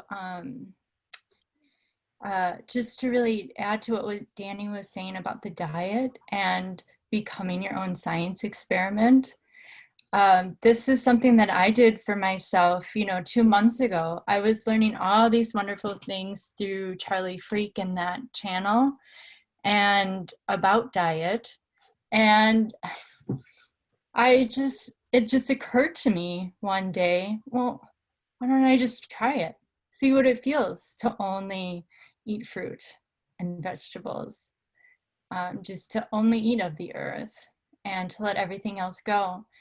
And so I did that, and I said, I'll do this for 3 days, 3 nights, and see what comes forward. And what occurred was that I was set on a new path. I was set on this path that I can no longer turn back and go back. And so moving through this process then of letting go certain foods and then moving into, a bigger fasting, I reclaimed my power. And it's just amazing to see how much food has power over you, that you really need to submit to it at these times every day in this way. And I 3 months ago, I wouldn't have even dreamed of not having a coffee first thing in the morning. That was just my thing, and I didn't think I could live without that ritual. And what happened was that I just showed up with the willingness and to be curious and not set any expectations for myself and just be playful with it. And it brought so much freedom. So. Jeez, Jess, thank you for that. Yeah. It's I love how you said, just try it. And because I resisted this information as well. I said that on a couple shows. I really didn't want to watch these videos because I knew it was true. But I knew on some level it was 100% true and that I needed to do it for my next level. Not only because of the cancer that I'm healing, but because of the spiritual aspect of getting over my addictions. That level of wow, I can't tell. I mean, everyone who's given testimony to this is saying this is the ultimate spiritual work that I've come across in my 20 years on this path. And it's not about vegan, it's not about vegetarian. It's so high, it's so pure, it's so fruits of the earth. It's a very interesting level of communing with our Creator. And I know that the times that I've faltered, I've suffered. And I'm just wow, God, am I really a glutton for punishment? That's why I'm speaking to you guys on this, because this is a big one, and it's karmic too. It's familiar, it's cultural, it's the associations. I mean, it is the ultimate spiritual healing, and it's a big in your face wow. And everybody has their experience. My first 6 weeks was bliss, easy come, easy go, amazing. My second 6 weeks was a lot harder, coming up to the holidays and all my programs around that. And now I'm stepping into the new year, and I'm still resisting 100%. But I know that it's what I'm sharing with you guys today. It's a worthiness. Am I worthy of this much light? Can I really live in this level of being? Am I allowed? So it's a whole situation. But thank you for sharing that, Jess, because it's big and beautiful, and it's very real. Mm-hmm. Yeah, and you know, it's a personal journey. You can only know, you know, from within and from your own experience with it, because, you know, I've shared this journey with people in my life, and I just say, you got to try it out for yourself. This is the only way you know. You're gonna, I mean, everybody just looks at me like, you're doing what? And it's just like, it's it's so simple. And that's the thing we want to do with everything, is make everything so complicated. And it's so simple. The answer to everything is so simple. Wow, beautiful. Amen. You guys are so awesome. You know, I have to say, we've been doing these circles for a long time, and I've only done 2 now with like you guys, and they're my favorite. Thank you. Thank you. It just feels like, you know, you're sharing, and like, I think a lot of the people I was talking to before, a lot of it just went right over their head, but like, wow, I'm so fed here. Thank you. And this is being fed too by the light, by the lightness, by being fed by each other's wins and graces and virtues. Like, I love it. I love it. I love it. I'm so grateful. My gosh, my heart. I'm going to do, getting expanded. It's what you said earlier. It's that cacao. I haven't had cacao yet today, but sometimes I have it like maybe 2 or 3 times a week instead of coffee. But still, it's a dark liquid. And there's something about putting darkness inside my body that is turning off my lights. Like, I go to sleep at night and I'm like, wow, I just turned off half my lights. And then why? Well, then why did you suffer? Why did you have a hard day? Why did you manifest this in your reality? Like, why did you call that it? You know, it's like, well, because I'm addicted. And I'm like, Do you think do you think it's unhealthy to drink the cacao? For me right now, yeah. For me, it is. I mean, cacao ceremony with like, as a ritual with like the ceremonial dose, you know, once a quarter is a different thing. It's a ceremony. It's a plant medicine ceremony. And I have a whole load of, you know, personal experience with that we could talk about at some point. But yeah, because what I'm usually going to it for is some kind of inner comfort and past association that I'm craving. And it's from the outside in. And that's the thing with food being such a huge portal. I mean, it's a big conversation, guys, and we can continue to have it, but it's like, I see Justin here, like Josh X wrote me yesterday because we were meant to meet in December and it just got so crazy, but we're going to do a whole show with him here soon, because I want to really rack him too. I just find him to be a fascinating, enlightened being. Purely, I mean, next dimensional. This guy is amazing. And when he said in one of the shows, I had asked a question about like supplements, and he said, let go of everything from Babylon. And I was like, oh my God, that was huge. Like, wow. That's where we're going with this. Like, you know, and that's the thing about these beautiful souls. It's not about idolizing them. It's about acknowledging that they're before us in time, and what it's going to take for that level of ascension, and what it's going to give is much more than what it takes. I mean, it's taking away your stomach aches, your skin eruptions, your cancer, your discomfort, your sickness, your ailments. Everything that upsets you gets taken away. And we perceive that as a loss. And of course, the Miraculous tells you that loss is an illusion. You can't lose. You're losing the illusion of happiness from those things and comfort from those things. Like, wow, talk about transformation. I mean, Yeah. Just to echo something that I learned from Josh, and echo what Jess has said about your own experiment. You know, we in a normal diet, we intake so much all the time. We're always, Josh puts it, we're intaking information. It's all information that we're putting in. And so because we've introduced so many complex parts of information, we have no idea what these reactions we're getting from or what the root cause is. So having that baseline established, clearing all of the toxins, going through a juice cleanse or even a water fasting in general, it's just such a way to sort of recalibrate, allows us to step into that experimentative mode because we can truly feel what is right and what isn't right for our body, because you know right away. And you don't have to question anything. You don't have to research anything. Once you've got that baseline, once you know, then everything, it just, you don't need a book, you don't need a guide, you don't need a website, you don't need a guru or anything. You need yourself. But in order to get to that point, you have to clear all the old, the stuff that's getting in the way from you actually seeing it. So I just wanted to add that. Beautiful.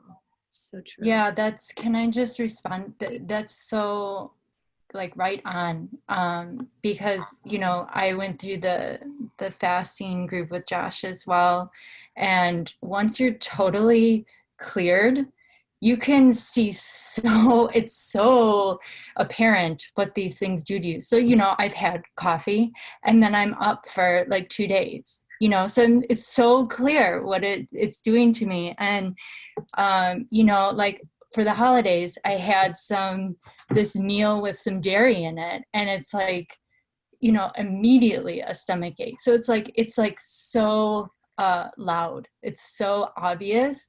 And yes, your body truly becomes this compass now, and you can hear what it has to say. Both like the positive and negative inputs that come in. It's very obvious. And then it becomes such a clear choice. Like, do I want to continue to feel that way? Like, the choice becomes so much clearer, and it's hard still, it's not easy. It's still a challenge, but yeah, I think it's a challenge too, just because we're still in the world on a certain level. Right. Like, and until every McDonald's is a place where you can get only fresh orange juice, then that's the level I want to get to. But I used to say that when I was a kid, like, I don't really want any of this. Don't you have anything like yummy, But oh wow. I would like, if possible, to share my personal story with food. Sure. Sure. And then you sing and then you rap. Yeah, but I think this is so important that I share with you guys, because I come from Romania. I grew up and lived in Romania until I was 24 years old. And everything there was what we call here organic. We didn't have the word organic because everything was organic, so we didn't have to label it organic. Actually, my favorite place in the world, aside from being on stage, was to go to my grandma's. I was there 3 months in the summer. That's how long our break was from school, 3 months, bare feet. And what I remember is that we were eating whatever we could find in the garden all day. Fruit, I would stay sometimes 2 hours in the plum tree and just eat plums.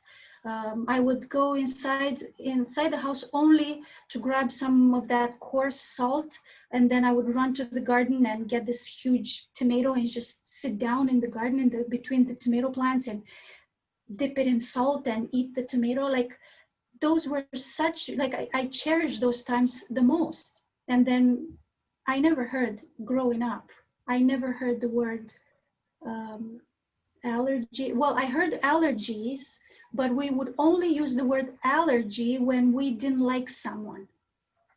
So we would say, I'm allergic to that person, meaning we don't like that person. We never had the word allergy like you hear today when you go to the doctor. Any allergies? When I first came to Canada and the family doctor asked me any allergies, I was shocked. I could not believe that she would ask me if there is someone I don't like. Like, I was genuine, I did not know what that meant. I never heard of breast cancer or obesity or anything like that. Diabetes, nobody had diabetes in 24 years that I grew up in Romania. So I came here and to Canada, and for about 4 years, I was constantly sick, and I didn't know why. Like, I had so many, from constipation for like 10 days at a time, to IBS, to eczema, weird migraines and pain going down my neck. I would have this rash coming out on one side of my chest overnight and then go away just as fast, 2-3 days later. Eruptions on my skin. Like, I was a mess. And then the first 2 years I kept traveling between Romania and Canada because I was still active in Romania singing, and I was touring. And every time I was there, I was fine. I would come back here, I was in bed. I was sick all the time, 4 years. And then when I went to college here, for fitness and nutrition, and I found out that we have to read the labels. It was such a strange concept to me. What do you mean we have to read the labels? What do foods have other than, I mean, sugar is sugar, butter is butter. Butter has a lot of ingredients here. I learned after. So as soon as I eliminated everything, because I was also going to McDonald's a lot because we had no McDonald's in Romania, so I didn't know anything about McDonald's. 2 times a week, maybe to the Mandarin restaurant, Chinese, which was full of MSGs. I had no idea what that was. So I am a living proof of what these additives do to people. And when I let go of them, all of them, and we went on a complete organic, just organic, eating everything but organic, and all my symptoms disappeared. And regarding listening to our bodies, what Justin, you were saying earlier, I had an experience with that too. Being in the fitness industry for 11 years, chicken was the best regarded protein. Like everybody was eating chicken and broccoli, right? So I was still having some issues because I always had an issue with low blood pressure, to the point where I was fainting and I got into the emergency. Like I had really very big problems with low blood pressure. It wasn't just, oh, I have low blood pressure. It was clinical, very dangerous. And this lady told me one time, why don't you try to eat chicken soup for 3 days? Because you might have low blood pressure because of leaky gut. And chicken soup heals leaky gut. I'm like, okay, well, it sounds good, chicken soup. Everybody knows chicken soup is amazing, right? By the end of the 3 days, I thought I was going to throw up every 5 minutes from the chicken soup. I could not take it anymore. My body was like screaming against it.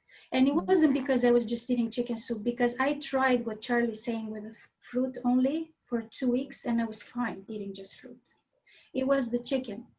And then later I found out from a diet called the blood, eat right for your blood type, that chicken is poison for my blood type. Yeah. So I'm B, and chicken apparently is one of the worst foods you can eat as a blood type, aside from the fact that it's meat. I'm just saying strictly. So when I heard that, I'm like, holy, I gave up chicken and my blood pressure never went low ever since. Wow. So why didn't I listen to my body telling me chicken soup is not good for you? I had to read it in a book to take it seriously. So I think that it's good to have advice, and it's amazing. This is very important, but ultimately it's the body, our body, that tells us. And I did try that, and I'm slowly incorporating now only fruit and vegetables, and it felt great, amazing. Beautiful. And I used to be a eat meter, like avid eat meter. And the fruit diet, I tried it 100% before the 21st, and I felt great. Yeah. And of course, with Christmas and everything, a little bit of fish and stuff, and I don't feel as great. And me too. That's what happens. Yeah. And I still stayed vegan. I just had like my own food. I used to make a really beautiful curry, so I made a cooked curry, ratatouille, still very clean, and even medical medium food, which is another level of detox and that whole information. But this is the ultimate, I think, truth. I mean, this is the truth that's true about who we are in terms of being frugivores. Like when Colleen said that out loud to me in a Facebook post, like, because I had shared my testimony, like, wow, it's been 2 weeks. I'm like, my tumor is like half the size. Like what? She was like, we're frugivores. That's how I heard it. Like through all elements of space and time. And it was like, wow, that's the truth. And now let's see how quickly I can accept the truth and embody the truth. Because now that you know it, it changes everything. And even with the blood type, because I followed that for a while, and my blood type is O, so I'm like meant to be a meat eater. So here I was like trying to heal my cancer eating steak. Like seriously, it's so insane. But Josh X said something brilliant about eating for your blood type. And it was like your blood type is like your resonant that you receive from your family, your karmas, but you can evolve from even your blood type. That's like, wow, gonna blow your head off. I mean, because it literally will spiritually, you rise above. I don't even, when I look at pictures of myself when I ate meat, I don't look the same. Mhm. I look like a not attractive person. I might share a picture with you at some point. Like I'm when sure I was I know what you mean. pregnant and stuff, I was like eating the worst food in the world. I can't believe my kids came out so beautiful. I've already asked for forgiveness and I'm on it. But like, you would see pictures of me and you would be like, oh my God, that's you? I can't even look at them. My husband, we were flipping through the other day. But this is what happens. The body is a manifestation of all of it. And it's all poison, all of it. Mm. And you don't need any. Yeah, I feel like I had more wrinkles 10 years ago when I was eating meat every day. Yeah, Like me too. taking pictures, I'm like, what? That was in 2000? Not that I don't have now, because I do. I'm just saying, I look at it, I'm like, wow, there's a bit of a difference. You stop aging the same, your longevity codes get activated. It's you're drinking light. I mean, there's no other, I mean, like, let's just have some, what are you drinking? Light. I made some Jamaica. I have a friend who's an astrologer and she was here for the holidays and I made a big jug of Jamaica, which is like a hibiscus flower. It's a really popular drink down here, agua de Jamaica, and it's delicious. And I let it brew in the sun. It's like a flower. She was drinking it and she goes, oh, I can taste the light. I was like, you're funny. She goes, no, because a lot of the old abuelas, they make it on the stove, so they boil it, so it's not raw anymore, and it tastes different, right? But yeah, you can taste the light. That's amazing. Yeah. You know, I can tell you from my experience that acidity, even if you're eating alkaline foods, if you're thinking those negative thoughts, regardless what you're doing, you've got the inflammation in your face, in your body, and you don't look like the same person. So, and I'm hoping to show the transformation of making, I had pizza last night, which was a huge mistake, but I am making the commitment today in front of you guys to switch to the alkaline thoughts, the alkaline food. Wow. And I will be a living testament to what the right kind of eating and, you know, everything can do to you. So you can, you know, to go back to the person that I recognized once before. So. Beautiful. Wow. Well, we've got your back, sister. That's beautiful. Thank you. Way to go. Amazing. Wow. Yeah. Beautiful sharing today, friends. So mighty. You guys are mighty. You know, the mighty companions comes from the Course, and it says that, you know, when your trust is established, you become surrounded by mighty companions that go with you on your journey. That's a paraphrase, but that's something from the Course, that, you know, we have legions upon legions of mighty companions, and it's beautiful to be with you guys in this conversation, because it's definitely one that's it's rich. Is it And not? it's definitely Yeah. a way to make miracles, right? What does it That's say in the right. Course in Miracles? Miracles are natural because they're an expression of love. Miracles one of my occur favorites. naturally. And there is no order of difficulty among miracles. Yes. Yeah. That's a huge one too, because they'd be like, well, giving up coffee would be really a hard miracle. That's my mind, you know. But like, Yeah. there's no order of difficulty here. All miracles are equal and maximal expressions of love, which is also another ACIM jewel. Yes. Right on. So, and be kind. Just be kind to yourself as you move through. We're moving through major, major portals. It's beautiful. Way to go. Thank you, Jennifer. Yeah. Do you want to Thank you sing for for us? having me. Yeah, you're welcome. You're welcome. Do you want to sing something for us? Is that Yes, sure. I would be happy to. I just have to use an instrumental because as much as I would love to accompany myself, I started learning piano when I was 40 years old. Wow. So my brain is not 100%, or maybe it is, but I'm a bit harsh on myself. I don't feel I'm ready to play and sing in public at the same time. So I like to sing with a band, but that's impossible right now. So I'm going to play the instrumental track. This is a song that I wrote. It's called Your Love, and it's about God's love for us. So did you want me to start? Yeah, I'm just going to remove the pin so that it's just you on the camera for now. Well, no, should I keep it? Let's see. Yeah, keep everybody. Keep everybody? Okay. That's great, everybody. Everybody who's left. Okay. So ready?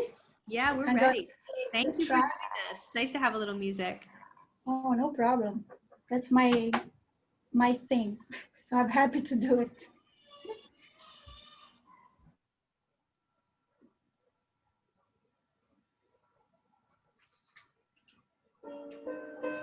Just let me know if it's too loud or if you want it louder. Can you hear?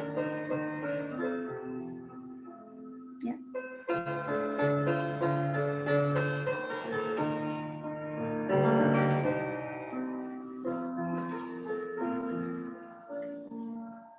Your love is perfect in my eyes.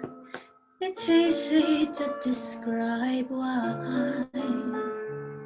It gives inspiration and meaning to the way I'm feeling.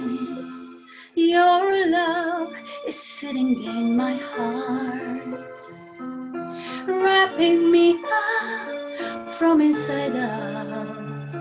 It gives me strength, it never lets me fall. The best feeling of all, the most complete, assuring love, love that knows no doubt or fear. Now I know where I come from. Now I know I was never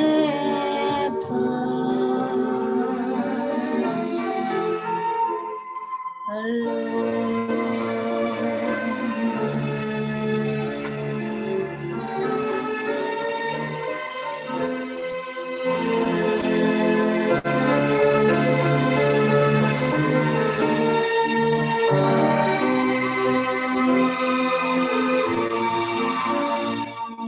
I love our never-ending dance. Music of the soul, set a perfect pace. Your magic pirouettes spread love across with no sense of loss. The most complete, assuring love, love that knows no doubt or fear. Now I know where I come from. Now I know I was never alone. I know the real feeling is lying beyond words. There's a place my wounds are healing. Your love is lifting me up heavenwards, carrying me to bright new beginning. Your love is perfect in my eyes. It's easy to describe why. It gives inspiration and meaning to the way I'm feeling. Now I know where I come from. Now I know I was never alone. I can never be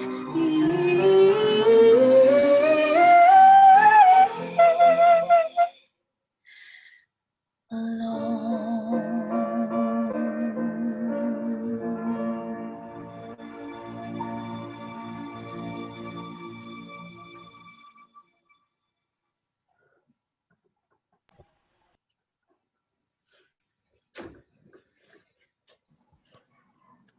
Yay! That was so amazing. Thank you. Wow. I'm not sure how it was on your end. This is the first time I ever do this through Zoom, so I don't know if you guys heard it distorted, or I hope it was okay. It was beautiful. It It was such a incredible. Thank you. beautiful- Yeah, unmute yourself and give her Beautiful. some love, friends. Wow. Beautiful. That was very nice. I could tell you had classical training. You have classical voice. Yeah. Everybody says that. Yeah. No, actually, I Yeah. actually sing opera because I love opera, but I didn't go to school for opera. Mhm.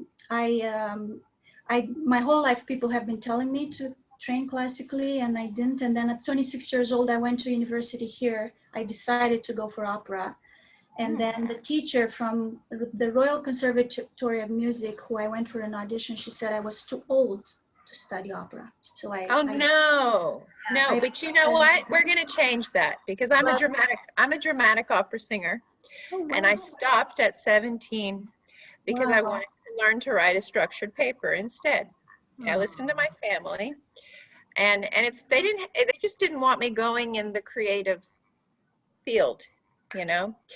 And so I stopped, and I just, on occasion I'll do it for my own self. But I always told myself, my son is practicing piano now, and I said, we're going to do a duo one day. I'm going to sing Casta Diva, Norma, which is the most difficult aria, but maybe it'll take me 10 years, who knows? Maybe it will take me 10 years to learn, but it's a song of peace. Right now, I could probably only do habanera, which is quite easy, but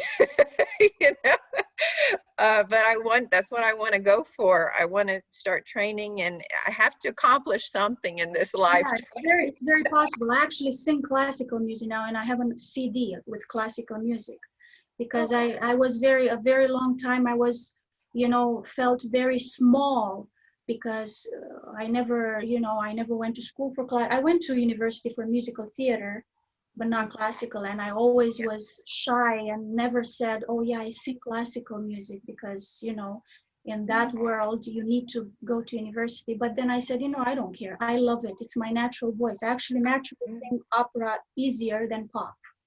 Yeah. Oh yeah. I think it's easier for me to sing opera too. I agree. Wow, So you guys, that's a miracle. We should make new rules for opera. Start at 50. What we should do? We should do, what's that aria of a soprano and a mezzo together? I sang it, I forget the name of it. There's a very, very famous aria of like a duet. I know which one you're talking about. And it starts with an S. It's very beautiful. I think I know which one you're talking about. It'll come to me. You guys are in the Facebook group. Yeah.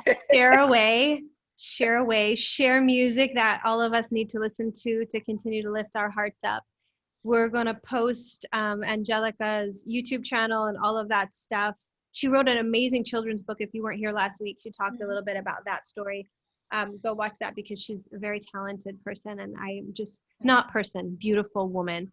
And this miracle of the opera and all of that is just how it's going to be because we're all connected and we're calling in, our true soul family. So I just want to thank you all for your time today and for being here. I've got to run and attend to my children, hear them screaming downstairs. So I love you all very much. And I look forward to next week. We'll just keep doing this as long as it makes sense. Okay. Yes. Lots of love. Thank you. Namaste. I love you all so much. Namaste. See you in the group. Mighty Companion. Thank you. Bye for now. Bye.